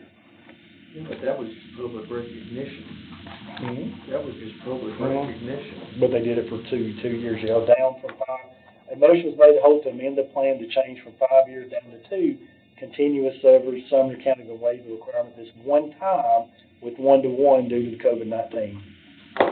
Then it says one time down there, but some way it got construed to be 2. So I'm not really sure, but we need to, or the committee needs to clarify exactly which way we're running right now. And know that we have an employee that's currently working on the assumption that the 2 years is all she had to meet, because that's what she was told at the time. And if I can step away for a moment, Mr. Guthrie, do you have anything you'd like to add to this? Just going back to review the minutes, the nearest I remember, an employee who did not have 5 years post-board and who had a policy change, not just for one employee, but across the board. Nearest I remember from going back to the minutes. We have a couple of items before our committee. The first item I hear is the spouse. Is this policy for just the employee or for the spouse? I think I heard that. The form says spouse, and it's all, and it is, I'm sorry. The form says an employee, and it's never said anything different, and never been the committee's contention that it covered a dependent, and we never have covered a dependent. But there was a provider that said if it was covered for an employee, it should be covered by the dependent, but that's not really for a provider to determine that. So They were should making have been educated on that. The provider shouldn't have been making comments. They should have called Blue Cross, and they've been forwarded. Right. It's not really the county for provider. So, It's the forms to people. clarify, at this point, we believe we don't. The policy says it's employee only. So, Mr. Hyde. Years ago, when I was on this committee, when it was first established, there was an exceptional case that came before us. I don't remember what department or what it was, and I was actually involved in asking for an exception to take care of that situation, and then it just kind of grew from there. And we had said after that it would become a matter of people would have to come and explain themselves to the board what the situation was and doctor recommendations and so forth. Now, past that, I don't remember what happened, but it was just the employee then. And I do know that, you know, forms have been created, things have been said on forms that may or may not have been the original intention, but having been involved in that very first exception to it, it was the employee, and they had to work for a while with the county, and they had to come individually to explain their exception. Can I make a suggestion on the form issues, that there is a form, like in the military, we use that, you know, form, blah, blah, blah. Would that be added to the form so that it's an actual tracking document instead of just some form that eventually somebody else will create? It is, but the thing is, there's one got out there, we don't know where, that has the 2 years on it. And when we're looking at the minutes, because it was during COVID-19, and I don't want to mention the employee, but I can remember the employee, they said they couldn't make it down to the clinic because of COVID-19. And I think, is that the one you're talking about, Mr. Guthrie, the COVID-19? And it was a one-time for that one employee, and that's what's in the minutes. I got the minutes here. But it was because he had started and had to stop and start and stop and couldn't make it because of COVID-19, and that was with the 2 years. But after that, someone, and probably my office, but I wasn't aware they did it, put the 2 years on the form. Back on what Mary said, I think that we could be, unless we do something like that, there could be a lot of forms floating around out there. So I really think it ought to be some way noted that it's an official form, revised on such and such a date, with an explanation that no other form other than this one would be acceptable, so that anyone getting another form would understand this is the right form. And you would have a log of your forms, and I put that in the form of a motion. It has a revision date on the ones we've got, that's what we're looking at, but we don't know where it came from. So you want us to put a control number from this committee today and want us to sign it? Yeah, I make that in the form of a motion. Second. And if I can amend that to, say, not just for this item, but for all of your forms, I want to just clarify. I'll accept that. They have revision dates, they just don't have control You number. might want to do a catch-all that this form supersedes all prior forms. Yeah. I think you all ought to do it legally to where it's pretty solid. Oh, we want this legal? Okay. Well, if it costs money, I want it legal, yes. We're second your motion. Yeah, so we have a motion, I amended to make it a blanket across all of your policies. And he accepted, and you have a second. All in favor? Aye. Any opposed?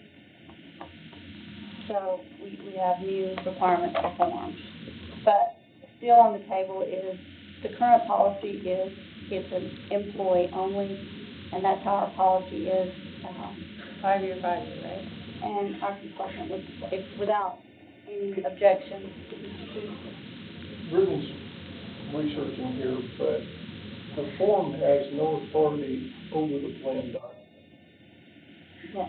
which has to be amended if you're going to cover something out. It refers back to us, Bob. The plan document refers back to finance. The discussion about Okay.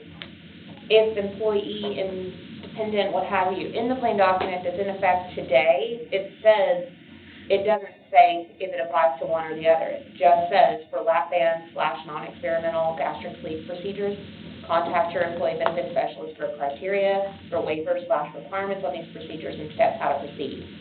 That's it. It doesn't say just for employees, just for dependents, what have you. It says talk to employee benefits, and they're gonna tell you what happens from there. So I'm trying to find the old EOC, I don't know if the old EOC worded it differently, Amy, but, I'm I trying to think find it's one. the same. I'm sure it's very similar, it's not exactly the same, but plain document is the plain document is the plain document, which is a stop loss thing, there is no waiver from that. But we just put a gray area in that said come back and ask us and we'll tell you. Right. Well, part two of that is, we talked about doing the spouse cover, what about the children? No, it It says employee only. That's my whole point, and I think that's why we use that language, so we don't have to have that discussion. It's easier to say just the employee than it is to say, well, these others, if. So they tried to keep it really clean, that's as clean as you can keep it.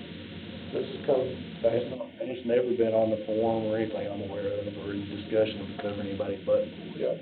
that's never been up for, but we've had questions lately about covering a spouse. And was it from the department that told them, or they said the provider? We don't know. He said both, so I'm not sure who told me. So the thing is, the provider should have called Blue Cross Blue Shield, and they would refer him really to the EOC explanation of coverage, because the explanation of coverage does not back that up. So, another suggestion is, when the employee goes to the provider for this program, okay?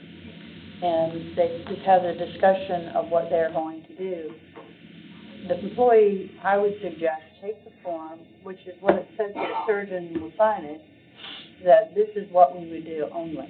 And that way, there's no question, no one reading between the lines, you know. I'm not sure what the provider, was it a surgeon, was it just a doctor, or I don't know. was it a clinic? I wasn't given that information, just that they had been at the doctor, they had checked, they were told that it would cover it if we would approve it.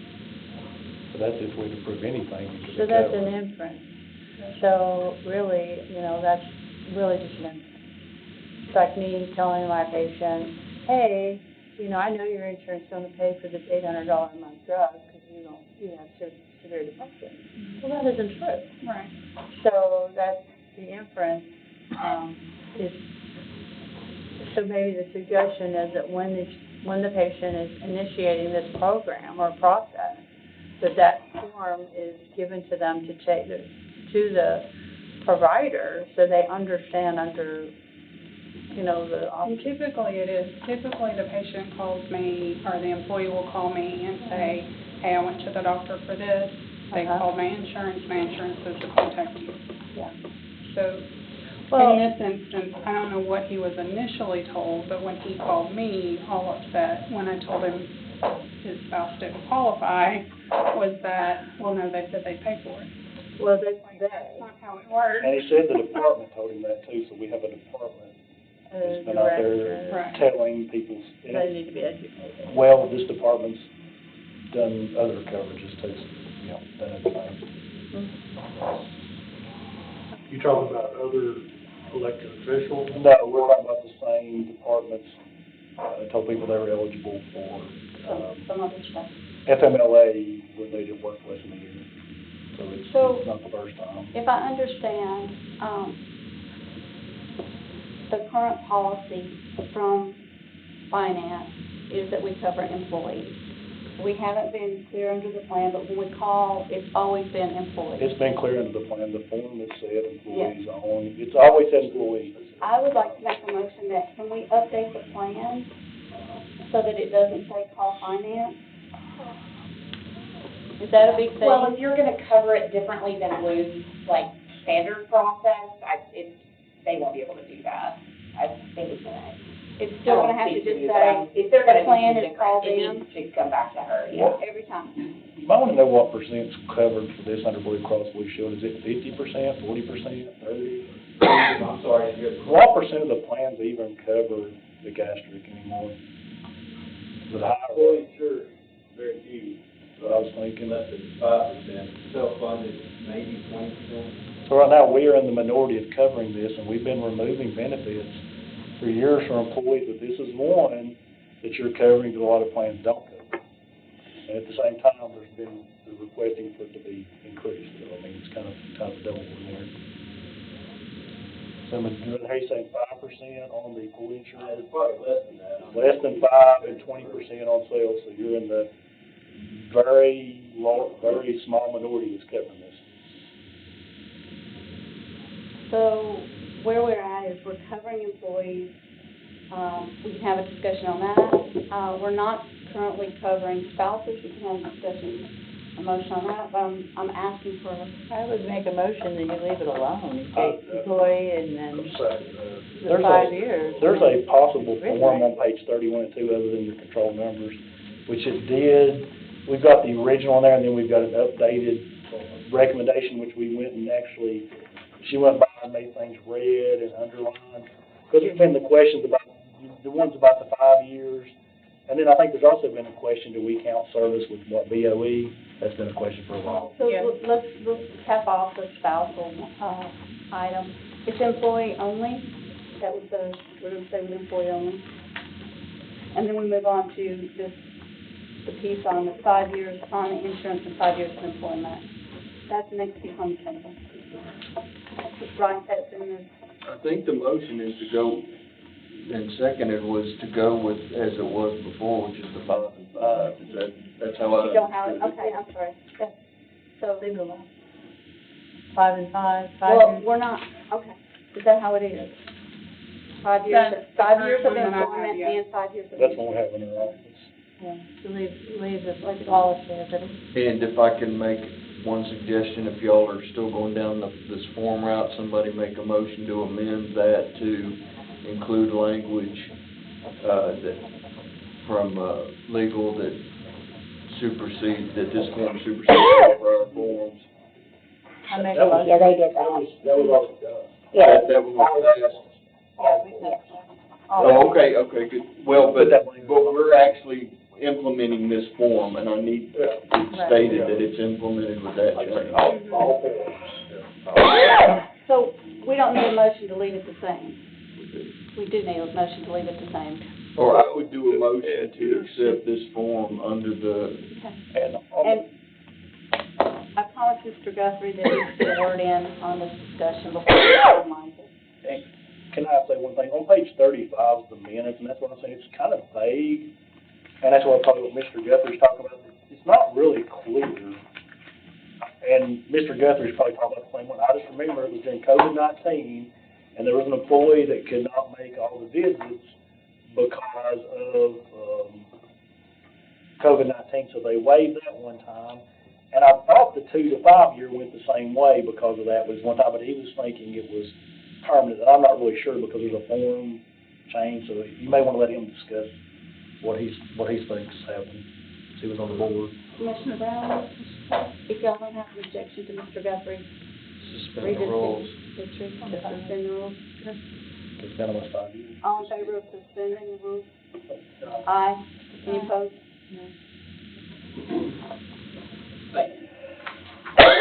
So I do remember the employer of the meeting, and then going back to look at the minutes, and the way that I interpret those and how I read this happening was there was a motion made to amend the plan and waive the requirements for one-to-one for that employee due to COVID and the office being shut down.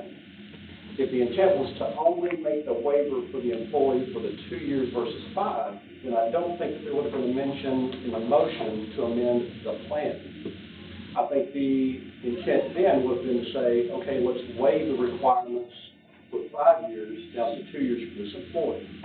But the minutes clearly state that the motion is to amend the plan from 5 years to 2 years and waive the requirements this one time for the employee for the one-to-one requirements.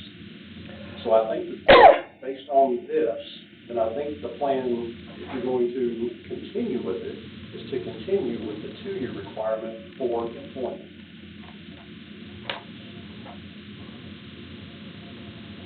I'm saying the minutes aren't clear. It's been 5 years, so. How many people are currently in the program? We have 2 that I know officially are in the program, another that has requested information. For what it's worth, if you do decide to go with the 5 years, then I would respectfully ask on behalf of any employee who is under the impression based on this, that it's a 2-year requirement, that you would honor any employee up until the time that you decide to revert back to the 5 years. Thank you. Ma'am, well, I guess we need to go motion to come back in session. Yes, motion to come back into session. Okay. All in favor? Aye. So the people that are involved are, currently under the 5-year or the 5-year 2-year? Yes. One employee is under the 2-year. Okay. One is under 5, and the other, I'm not positive. So what it would be is that we honor the 5-year 2-year, the 5-year 5, well, that's mute because that's what the policy says, but the 5-year 2-year would be grandfathered, and then from going forward, it would be 5-year, is what I. So would it be 5 years employment, 2 years coverage? Is that what we're looking at? Because this employee's only 2 years employed, and that's what the form says, 2 years employed. What I'm saying is this person, is this a person who's engaging to do it, or is this a person that's already in the plan? Already working through the plan based on the information she So was they're already provided. in that, so that would be a grandfather. We're 2 and 2, you're saying, and then Yeah. everybody else is 5 and 5. Right. Just kind of like what we did with the sheriff's department, we kind of covered them and then moved forward with the others. Is that your motion? So what do you want it to be? I believe Commissioner Janung is saying that the people that are currently in the No, plan I'm just, as an overview, what do y'all want it to be? are grandfathered, and then we're going to go 5 years. You think it needs to be 5 and 5? So is that, if that's the will, then yeah, then She's making a motion. we We haven't need voted. to create the caveat. All right. I just didn't want to run into this minutes problem Right. 3 years down the road. I would support Commissioner Janung in that we've heard from our Blue Cross specialist that only 20% of self-insurance plans even cover this procedure. 5%. No, And 5% of the top, I think the 20% less than government. 5 of the full insured and less than 20 It's still, of the self. we're still in a small You're in the minority. minority that covers Yeah, this. so I will second Commissioner Janung and support that. So, All in favor? Aye. Any opposed? the other question that keeps coming up is that on our plan only, because we used to be part of the Board of Ed, so they included both of those, but they're really 2 separate plans now. That's been a question that keeps coming up for how long? I'm sorry. Basically, several years back, the non-certified and the county were under the same self-insured health plan. We split apart. When this was originally done, we allowed, there wasn't a question. After that, always been the question, do you only count time with the county's plan, or are we going to include Board of Ed time? That's been a question that Do keeps you want coming up. that addressed today? Probably need to make sure that's only, it's one or the other, just make sure that's addressed So, clearly. I'm not sure that we're all clear on it. Let me reiterate and see if I got it. If I was an employee at the school board, and I've been working there for 3 years, and then I come over to the county, I've been working here for 3 years, have I made my 5 years? Because I got the school board 3 and I got the county 3. Have I made my 5 years, or do I need to be at this county for 5 years? Am I getting this Right, straight? there's 2 completely separately funded So plans, but that's the item he's asking us to clarify. is it county only, because the county is a self-funded plan, Well, but if it's separate. it's county only, then it's county only. I mean, school board has their own gig, right? Yeah. So why mix the apples, and oranges? Do you need a motion on that? I would probably motion to put it in. Make a motion to make it county only. All in favor? Aye. Any opposed? Is there any other questions that came up? I know that, what I said is it says 90% of, the lower 90% of procedure or 18,000. It's always said that too, but we've had several years, and Bob's been here, where people are talking about the other costs, such as the preliminary costs, possible skin. you may want to consider on this form we're looking at, to make sure you put the word only by procedure and underline to make sure everybody's 100% clear. I remember before, David, when we discussed that, we specifically talked about we're not covering any adverse effects. Right, or additional, figuring out if you need it done, or the cost of skin folds, medication, anything above that. So I think the word, it says procedure only, we keep getting questions about other things, it's even been down to the committee before. I think you may want to put the word only in there and underline it. Right. Are you talking about right after 90% up, but only in? Yeah, for 90% of the procedure only, or a maximum of the total 18, the procedure only, anywhere there's a procedure, just put the word only with it and make it underline and bold, that way they make sure they're clear. And then, Look at number 7. number 7. Right, number 7. Yeah, 90% of the procedure. Even though we say it's a procedure, but we keep having the question, because Bob's been here a long time, and Mr. Hyde, Can I ask? when it keeps coming up. Is there a point in here, and I may be overlooking it, where it defines what a procedure is, what the procedure is? Yes, it's at Because the I might top. think a procedure is something different. It's at the very top. It's the first sentence. Okay. I might, Well, this is the one we're looking at on page 31. I'm on the wrong page. Surgery. Okay, that's fine. I would probably look at page 31, it's a better kind of draft.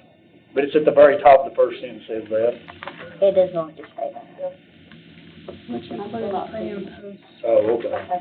So that has been on the form. It's on, it's 7, yeah, pre and post classes, follow-up education, counseling, et cetera. How has that been on there? It's on all the ones that I have. If you look on there, what Amy just told me is it actually talks about post-care and stuff. So, what is it, where, I'm sorry. If you look on page 31, which was taken from language that existed on this form, it always talks about limited to pre- and post-surgery needs, surgical procedures, follow-up classes, education. Care, counseling, yep. So when The you, procedure, whichever is alleged, which includes, but it's not, well, I think the employees. But it's not limited to. so what does surgical procedures mean? You're already doing the gastric lap banding. What is the additional surgical procedure? I just know we had a discussion where somebody wanted to find out about covering skin folds and other stuff, and they were You told by the take that committee, no. So I think you may need to come by and determine exactly what you're covering down through there. They got education classes, care, counseling, et cetera. I can clearly understand why people are confused. That's what I'm saying, this is something that was a carve-out, rarely covered, Counseling, et and it was cetera. added Was that- in. And two other things that was in the discussion was, we're only doing this once, Yep. like, if it doesn't work, because the second thing is there are risks involved in surgery. We've had a couple employees die over the There's years. supposed to be education, so they understood those risks, I think that's part of the getting ready to have it. The doctors normally do that, because they're trying to protect their liability as well. But I think it was one time, we're gonna pay for this once. In the form, I 5 never years later, said you do that. it again. It should say one-time procedure. Yep. Can we ask for you to go back and bring us back a more concise? Right, and I think we need to go to item 7, and we need to kind of clarify what you, as a committee, want to cover. The procedure, which includes exactly what? One-time gastric lap. That procedure, but what do you want to cover with that? Because we know there's going to be antibiotics and all the post-op, so what are you guys covering in that 18,000? Yeah. So what you need, somebody needs to contact, or a surgeon, or someone that's involved in the lap banding procedure, the physician who's going to be doing that in the program, that needs to be brought forward so you can weed that into your document, because you're just making up, they're making up stuff, counseling, et cetera. Well, I could make a lot of et cetera. Well, I think their intent was to be the lesser of 90% or 18,000, make sure it was all inclusive. But if you look at that and you can get the surgery done for 12, does that in surgical procedures include any kind of, Education. well, the surgical procedure could be cosmetic afterwards. Say, hey, I need, to go along with this. I don't know, think you need to clarify as a committee exactly what you're covering. Because this thing's came up over the years several times now. I'm having a hard time coming back at the committee to say what we're covering because I don't know medically what the words are. And as Commissioner Janung is saying, like where it says et cetera in here and stuff. Could you put the one-time lap band and any related, directly related costs to the surgery? Maybe that. Yeah. And then that way it would get rid of possible plastic, not to But include again, plastic surgery. it needs to be clear what that is to employees on what additional things are or what this is. I don't know how to say, if it was me, I wouldn't know what additional, because to me, I might think that, I would think that I'm gonna need everything done, and that would be the thing. So there is a lot of follow-up with the lap banding. I mean, you have gastric, diet, all those things that are involved in that vitamin. And do they have a specific physician that they work with on this, or? No, it just requires that they be covered under our plan. So, let me go with you on Not this. part of that, but not medical. Another option, because Vanderbilt, they do a lot of this. This is one of their things. And if we don't know there's no consistency with who's doing it, like they're going to the same doctor. We didn't want to determine the doctor. I think the discussion years ago was the county didn't want to determine the doctor because it could potentially put us, we're selecting your doctor. Something goes wrong and you try to drag us back into it if there's a problem. That was the whole concern. That's why they let them choose it. But the real problem with this whole thing is you've done a carve-out. Nobody in here is really that kind of medical professional as far as a surgeon. Number two, we're not a medical insurer, which would know these things, so we've really done a carve-out on something rarely covered to try to tie it down. And over the years, it just keeps changing and moving around. Right. So it's really confusing, and that's why it came back up there again. So could I say that basically what it really just needs to say, a one-time lap band procedure with pre and post-op care, not to a one only. Simplest would be to grandfather your existing and cut the program, because it's so rarely covered and your costs, when we get the premiums, are going to be. True. And that's what you run into. You run into these complications. We've had a couple die. You've got all this stuff here. And there's a reason that Blue Cross isn't covering it under their fully insured or medical because, well, that, and it's apparently not effective of deterring anything, because they would probably cover it more readily. Because they'll cover your acid reflux to prevent cancer in your throat, but they don't cover this, but about 5% of the time. Are you saying cancel the entire lap band? That may be your easiest thing, is to grandfather them and then to keep the premiums under control since it's a rarely covered. This kind of goes back to when I first got here, me and Bob.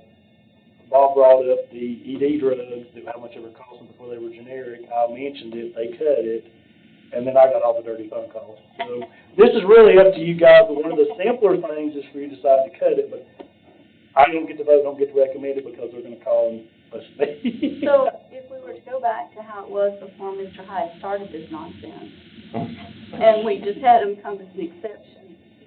Oh, did I say that out loud? You did. Do you own it? I own it. Okay. No, confess. We could go back to an exception base. Or, I don't know, that just starts all over this. I'm sorry, I didn't. Then you don't have a I clear should've spoke it all. criteria. So if you make exceptions, then if you ever end up back on stop loss, we can't be making exceptions, so Oh, I that remember could be a that from last problem. time, yeah. So the other thing, you can always look at direct contracting with Vanderbilt to do the procedure to see what that cost would look like. I don't know if somewhere closer, would do it. I know Vanderbilt has direct contract. They're very hungry. They would love anyone's business, but that's a place that you can look at. It would just be a separate contract with them but you have to see the Vanderbilt. You have to meet, just like we heard from the weight safety programs in place, you gotta you've got to get every one of those boxes ticked off. They do the surgery. That would take care of removing all of this Yep. in and out, and we would just say, here's a box over here. You can go to that box. Right, and you would know the cost ahead of time. And You all would know the cost. We would know the cost, and you got to do everything that box says. If you don't do that, then it ends up not being covered. And that box would be responsible, not Amy, so. She would send them there, and they would manage that program. I can always ask them if they would be willing to do a direct contracting just on one program. They have other programs too, like joint replacements and things like that. I know there's also the political, Vanderbilt of Nashville. They don't manage your local hospital, and so sometimes, political figures don't like to send people outside the county or outside of the city. I just work with public entities, so I know what I've heard before. So you would be. They're gonna be more than happy to cut a benefit into something in Nashville. There you go. Well, and I can ask, and just see what they say and get a cost from Vanderbilt. I mean, because this is something they do. They have a whole clinic, they have the psychiatric side of it, they've got all of it. You can just see, you don't know the cost yet. Something goes wrong with it. Yeah, you're getting in the referral business now, and Are we responsible to go? from a legal No, we're not standpoint. referring to a doctor, we're referring to a place that provides the procedure or Right. or the I treatment. understand that, but you painted them into a box and their coverage, Yeah. They might and not be and then you're getting in the business of working their Because insurance. direct contracting is very regular in the business now. This is not abnormal by any means. People do it with TOA, Vanderbilt. I don't feel uncomfortable with it, but. I was just gonna say, you're already locking your employees in because you fall You're into the network. network. There are certain places they can't go to get that sort of coverage. They're outside. No, I understand that, but this is a very limited, Right. tunnel. I mean, we're really getting hyper-focused on where they're gonna go and how they're gonna do it. And I think, and this isn't a legal issue, but how many people are applying for this? Is it worth to continue the process? Because you're gonna keep running into these issues here, That's where early down. because this is a carve-out. The question is, most of our carve-outs are usually done through one-to-one. They're doing the very beginning part, if you've noticed this. Solution may be to ask them if they can complete and how much it would cost to be procedure, because their doctor runs what she does. You got a doctor that runs, he'd have a better idea than this committee of what is entailed in a gastric bypass. We did ask them to look at the current, guidelines. Right. To make sure they make sense with the current, up-to-date guidelines. And the only two changes he recommended was to make the psychological evaluation and the exercise physiologist visit encouraged but not required, because in most bariatric, surgeon policies, those things are optional now versus required. My question is, could we go all the way through one-to-one for the whole process, get it back on that, maybe the easiest way? Yeah, I mean, it would be All the way what through Brittany surgery. said, we would be partnering with, But you guys would be doing the partnering, would take out the referral question for us, because we hire you guys, and that may be the solution too. So essentially what you're saying, if you do that, all we're saying is we're gonna cover 18,000 or less, period. Well, we're gonna find out, we'll find out what does it cost for them to go through the wellness that they're already doing, if you're saying part of the 18, what does it cost to them to get the procedure done and lock it in, based on their policies and forms. If they come back and say it's $16,000, then you kill the whole thing and say, if you wanna do it as a employee only, you go to the one-to-one and you follow it based on their guidelines provided. So we need to And then they bill us for the 16. table this until they go. Yes, Mr. Shoup just has something to I add. think that's a good I like idea. it. I think that's a good idea, but we don't need to lose the qualification of 5 years. If just anybody can get in it, you're gonna have people coming here to go to work, Right. to get that done. I mean, keep the five, all the requirements. for sure Let them has to handle be a it. partnership, right? Like, we're not gonna know that HR piece, so you guys would have to sign off on that part, and then we would sign off on the medical aspect of Right, it. we'd sign off, they've been here for 5 years, been under the insurance for 5 years. You'd sign off, they followed all the wellness, Right. have the forms that tell them what's covered, and have it contracted with a third party, if it's economically feasible, I don't know right now. It may be a better fit, just for saying contract on with one provider. Get the whole thing together. I'm in favor of leaving this on old business and hearing back from the one-to-one consultant. Good? Anybody else have anything to say about it? Madam Chairman, Because it's been about 2 hours, and item D is the insurance rates, and they're a little more complex. Do you want to take a small break? Yes, sir. I'll call for a recess. Huh? Oh, can we make it a quick break? We have, well, just, let's take a 5-minute break. No, we're good, thank you. So everybody, a 5-minute break? But right now, your grandfather. Let's talk quickly, so. You've got the packet that looks like this. It's yellow and blue. And on the front of it, there should be either one or two of them.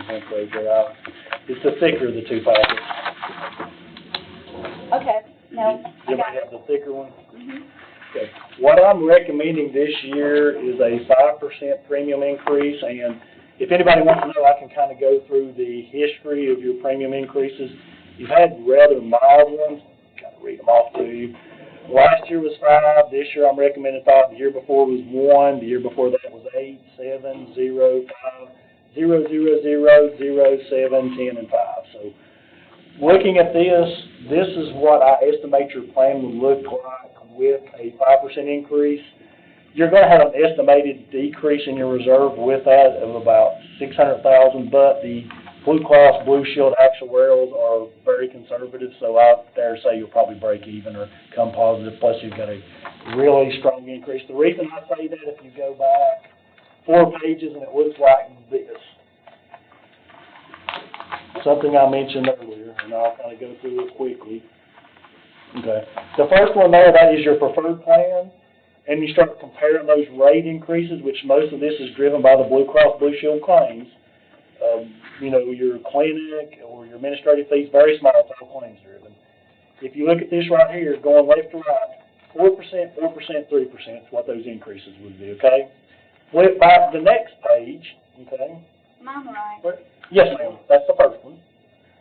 Looks like this. It's about 3 pages back. You're on the small packet. You're on the small packet, but I'm going over to the other side. That one, yeah. This is the thing, okay. Okay, there you go. That was the first one, was your preferred, 4%, 4%, 3%, which would lead you to believe to a 5% increase. But your issue being is, while I was talking about the smoking and other premiums, this is your non-preferred plan. The recommended on that is, based on this year to last year, 122%, 122%, and 120%. I'm trying to get there. That's the next page right behind that one you got. The very next page. And I appreciate you're so familiar with this, and pardon us if we're trying to. So I'm trying to go really fast. I know you are. To get you through. All right. I don't know if I can go right slow, but All right, they carry couldn't on, even I relate. understand. So that's why I'm recommending 5%, because of your smaller group, which is your non-preferred, has a large increase. That's why I'm mentioning the smoking premiums, anything you can do for wellness. That's why I had them mention the possible weight loss, but I know the cost is kind of high. That's why I mentioned some of those wellness programs. Because what Bob has, been on a wellness program for years, and what he keeps pointing out is, the wellness program looks like it works. This is a prime example of it. All your people doing the wellness program are on your preferred plan. 3%, 4%, the non-preferred, 122, 120, 22, 20% increases. This is per year for the individual? Okay. And that is a cheaper plan because of that, but it's coming up to approach your better coverage plan. And that's the first part is health. Going on your next one is your dental, the next page back. What I'm recommending on that is a 0% increase. And the reason I'm recommending is the Blue Cross Blue Shield actuarial came back with a very small increase. But several years back, we had an inordinately large year and increased the premiums, and it's been overfunded slightly for several years. So I'm recommending to keep the rates exactly the same. So that's my recommendation, and by looking at it, I think will keep the plans in good shape and viable, barring nothing unforeseen happens. And that's the first item, which would require a vote one way or the other. That would be item D. And I know that we've talked about vision, and we have Gallagher right now, and we're going to look at moving, and we took care of the vision. It's included in those. So your health insurance includes vision. It's a separate plan, but we include it as part of your health. Okay, thank you. It's added into those premiums and everything. We just need Brittany to help us with things like rewriting the plan and stuff that takes a lot of staff hours that we don't have for us to get up and going, and she's already done it before, so better to outsource it. All right. I make a motion to accept the recommendation of the finance director. Have a second, all in favor? Aye. Next year, yes, next year, right? We're talking. You're starting July 1. Starting July 1. So I have a motion, a second, all in favor? Aye. Any opposed?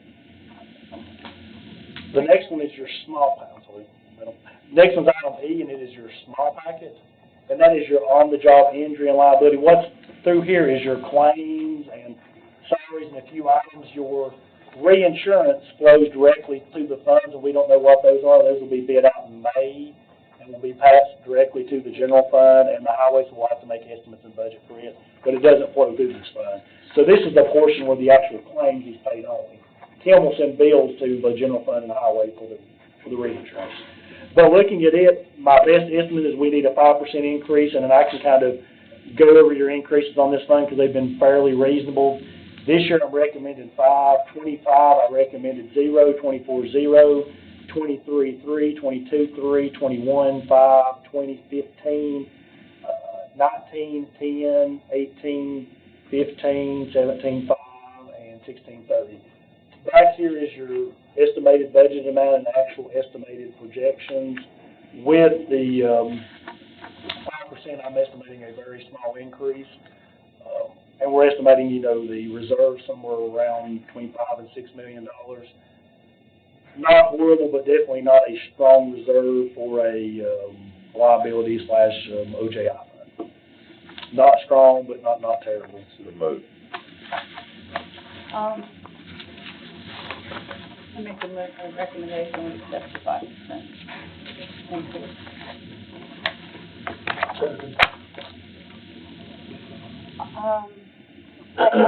All in favor? Aye. Any opposed? And I would just like to come by sometime and understand the background to all the expenses, but that's a different section. That's the end of those items. That's the CIA contract.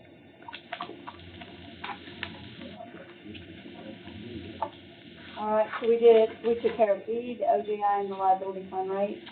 And Yes. item F? Item F is the CIA contract. That's the one that was discussed the other month, and I think Legal's made a request you discussed running, doing the RFQ,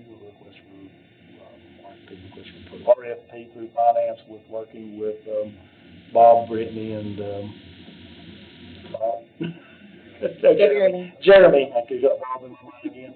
Jeremy on that project, but Legal made a request if you're officially not using CIA as a consultant that they're requesting an official vote. So I'm not disagreeing with. All right, so we had a meeting and we discussed this for a while. So Legal would like a motion. Hard to do a backward action. I'll make a motion that going forward we use ESP to as a consultant for our property bidding. Is that the insurance bidding? I just want to get all the pieces in there. The reinsurances. And to not renew the CIA agreement for services. To not renew the agreement with CIA. So, All in favor? Aye. Any opposed? The next item on the agenda is October, January occupational injury payment.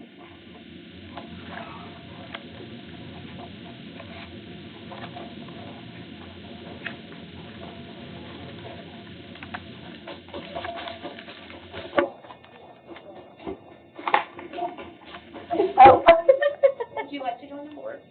That's all right. Come on in. That's all right.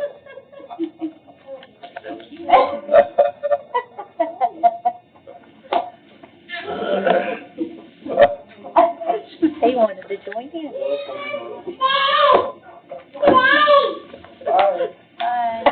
Bye, he said.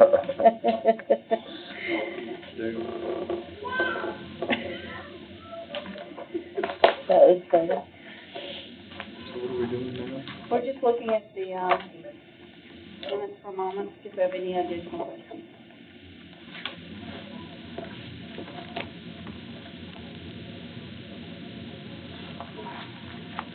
What is Corvell? They are our bill review company. That's what you pay them to review a bill, $13,000? Well, it was a surgery bill, more than likely. I don't know which one. Oh, is the bid, that's the price of the We surgery? pay them a monthly. I think it's $1,000 a month, isn't it? No, that's for something else. Okay, I'm thinking that's what they were. And we pay them individually, they get a certain percent of our savings.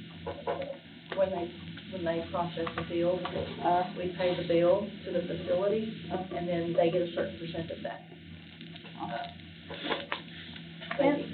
What's the $1,000? In the past, we had discussed maybe coding out to see if there was any risk management we could do with these injuries. If I was to make up something, if, a lot of these injuries were because people were slipping and falling in the hallway because there was water, then if we were to track it, we would see that that's our problem. I think that in the past, we had discussed some type of coding or tracking to see if there's any common thread that we might could manage the risk. Am I imagining that, or does anybody else, do we have anything in that way? Have we made any progress in trying to determine if we have anything we could manage here? Such as, and more practical, I assume we have back injuries from our EMS staff at times. Occasionally. And if we found that we were having a large number of that, then we would do, more training on how to properly live. But we're not managing or tracking. We buy the electric cots for that. That's what helps all those electric cots. So bad example for me. No, I was saying that is one of the reasons we buy those expensive cots, because all I those do injuries. track them, and I do monitor them. We talk about it occasionally. We don't really have anything specific that we're continually doing. It's not like that. We don't really have anything that's continuous as far as slips and falls. So like, I have a lot of, and I'm not just gonna pick on the sheriff's deputies, it's just they're on here a lot. So I don't know, like when I look at this, I don't know, are they on here all the time? And I don't think this is the thing, I'm making it up. Are they on here all the time because there's a dog biting them? Are they on here because, is there any way we can code and see why they're here so that this board can? Yeah, I have a report we can run that will show that, what the body part injuries are that are consistent. But we really don't have a consistent reason, except for corrections officers getting in fights with inmates. I don't know how we can control that. I don't know, but we could ask the sheriff if he could. Right. But those are a lot of the corrections officers that are on there because of fights with inmates or running up the steps and falling when they're going to a call. That would be great if you could show us that report. I'll look at the report. How many years do you want me to go back? 5. Okay. Everybody good with that topic? Just one question. Here where they don't have anything being paid out, are they just required to stay on there? That's a different report. That's the vehicle accident report that I was asked to bring in. So, we asked for the vehicle report because we were, at this table, it was discussed that there were a lot of accidents. And you wanted me to go back 2 years, and those are the 2 years broken down by department of vehicle accidents that were reported to risk management. Did we finish up with the injuries? I think, the payment? yes, I think we're gonna, look forward to a future additional report. So on the 2 years report, this vehicle report, it looks like everything is 2023. I may be missing a page. One of the pages is Oh, the whole thing, I thought it was just, that's $100. I thought it was just a plan. Yeah, please do. Commissioner Brown has pointed out to me that the reason we've had some confusion is every other page is missing in our whole packet. Our English pages. I thought he was just talking about the OCI What? plan, and I was gonna give it a complete plan. It goes 4, 5, 3, 5, 7, It's all on. And We don't have the. How did that even happen? One You're side human. not printed. You're human. One side didn't have, that would be my fault. You're human. I don't know. And as far as like on the vehicle report, as Commissioner Brown was pointing out, so the part that there's no amount paid, that's because we fixed the vehicle in-house. Yes, and I don't get a cost of what they pay. But there is a cost. There is a cost. I mean, we buy parts and we do all that. Yeah, but that department pays for repairs. But I would think that in risk management, we would be, even though it's an internal cost, we'd be tracking, because all of these could be, I mean, I'm just, again, just throwing out numbers, but let's just say that if each one of these costs us $4,000 in parts and labor, it could be $6,000. Could be. There's no way of knowing that without tracking what the internal cost is. I know that sounds like a lot of work, and a lot of tracking, but it feels like that would be the only way we know what the cost, and if we need to bring in, more risk management and training and stuff. I think that's an issue, if I may, that's gonna fall on the departments, because some of this stuff we're not gonna know about till after the fact. And if we're gonna create some sort of reporting mechanism, we can't go out there and grab the information, they're gonna have to submit it to, You've asked me risk what I think, management. yeah, you've asked me what I think we could do in risk management. I think asking the departments would be the first step Yeah, to building that. okay. And then, I assume in finance, what would they do? Would they, like, I blow up my fender, I'm gonna have to order a new fender, it just comes through my budget, it's not coded. If they get an insurance recovery, it goes through the commission all the way But this through. is not, A lot of times it's below the claims threshold too. What's our? well, we don't wanna claim it, we just wanna know how much it costs. Yeah, we're still having to sell what's our amount we don't pay below, this is a lot of problem. We don't? I thought we did. On our stuff. Yeah. Can we, But not on the others. oh, you were talking. Yeah, so on the counties, we've got, like, they don't cover to a certain dollar, so we don't see a lot of that. Well, no, they're fixing it in-house, so, are they not, like, if they fix their buffer, they're It gonna have just to comes order a through new their buffer. budget. That's come through the budget. Can we code it in any way, I know It's a you line love they've it. got already, It's a like the regular sheriff's line. department parts. So there's no way to track I mean, damage. I know the sheriff's office tracks it. I know they track how much they pay, because a previous, maintenance shop director, he would send me a report case. Because the only way to see if we can manage this risk is by capturing what we're paying for it. See what you can do. I'll see what I can find out. If it's internal, they would fix it themselves. But a lot of times they. I know, but that's still a cost to the county. Yep. And we need to manage risk and manage the cost, even if we don't see it because it's moving through in the budget. Any other vehicle questions on that? And then, Ms. White has brought us,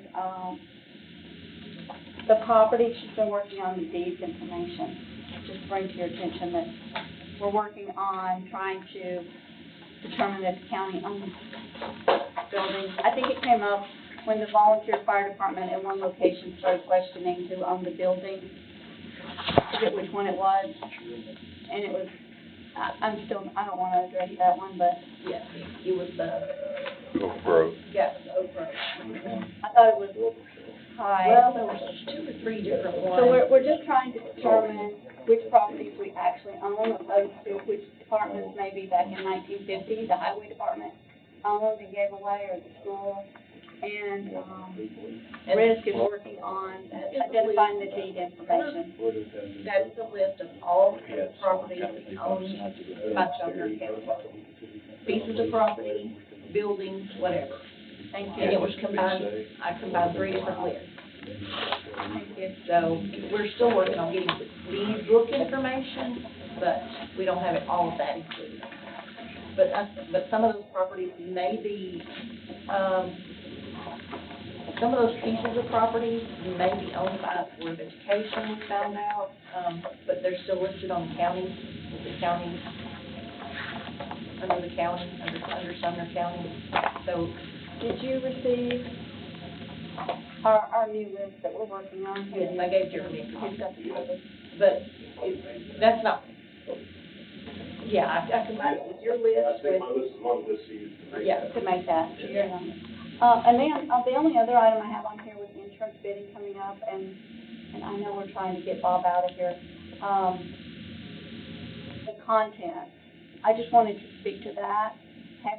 Has finance or risk reached out to the department to get an idea, if they know what the content list even is? I send each department a copy of their Every year. list from the previous year, and they're supposed to update it. Could you ask them to really take a look at it? I This will. building here, the Belvedere, that's full of all kinds of complicated stuff and computers up on the third floor, has the same content value as the Gallatin Library, pretty much. And I have a hard time thinking about that. That it's, I mean, their books are valuable, but I know those servers upstairs and all this computer equipment and all this furniture and everything, we have to have a more costly building here, I would say. Does anybody disagree that this building must cost more? Oh, yeah. So ask them not only to review it, but to send it back signed that they're verified it, if you could. Okay. Thank you. That's the end of my presentation. Can I ask a question since we're on this topic? And I'm hoping Mr. Hyde might be able to give me some assistance. As I was going through the list of property owned by the county, I came across, I want to say it was a 100-acre piece of property, and I could not figure out why it was a zero Highway 31 property. That tells me it's undeveloped property. So it turns out it's the 100 acres that Ball State sits on. And we're still listed as the owner of that property, which brings up the question of liability concerns, other issues such as that. I'm looking for some guidance on this, where to look if we transferred or attempted to transfer, what the intent was. So if anybody on this committee can I would just imagine that was an enticement by the county buying that to place the college there, but, we may want to entertain kicking the property over, and this obviously I don't need a Which decision now. item on here? What line item? It's number 3 on the list. Number 3? At the top. Copy it right here. Christina does. While we're on these items, and I'd like to, if you could research that more. No, I know You're we done own it. Do they know we own it? I'm not gonna go poking the bear if I don't know what reaction I'm gonna get on the front end. Well, maybe it's a new building. Hey, we might have a lot more, assets. There's safety issues coming. But from a liability standpoint, if there's an injury, they're gonna go for the deepest pockets. The other thing is, the other item is the first item. I know that the airport is a component unit of us. Do we make sure that our component units are adequately insured? We wouldn't, they're separate standalone entities, so we really wouldn't be involved in that. Well, they They're are legal kinda, they entities. are kinda under us. Well, they're legal entities. And we do have the, separately governed. same argument as with Ball State. We're the property owners of that property, same argument. I don't think we got a liability risk. Same argument. If somebody figures it out. We don't list anything from the airport any longer. We used to have a couple of hangars over there that we have in our policy, Yeah. but we no longer have those on. Okay. I would just say it's the same argument as with Ball State. It's our name, it's right here on the top item. Airport Authority. We're the owners of it. Of the building, I don't know. 188 acres. which is the runway and everything. Yeah. What we needed was that property over there, like, They have. they were for a Right, but trade I mean, for a we're lease and we're another still property. we're still listed as the owner of the property. Oh, really? Yeah. That's what I'm trying to say That's here, what Mr. Long. the deed says. Yes. There was a change at one point. Just a question, because I'm not qualified to answer this.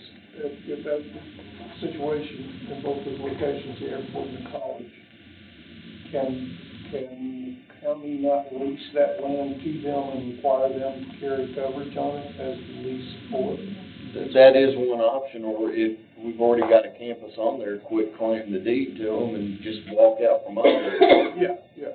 Maybe there was a reason. But before I start entertaining that, I wanted to see if somebody knew something I was missing. Otherwise, I'll have to reach out to Ball State, see what they've got document-wise, and now, the airport authority is a different ballgame because we've got FAA requirements and things of that nature, so we're dealing with some federal rules that are gonna come into play there, so it's different. I look forward to your research. Yeah, I'm on it. Thank you. Check out the deed information and see what it says. It'll just be, I will, and that's what I've done with the Ball State one, but they're just general conveyance language, which is grantor, grantee, it's yours now.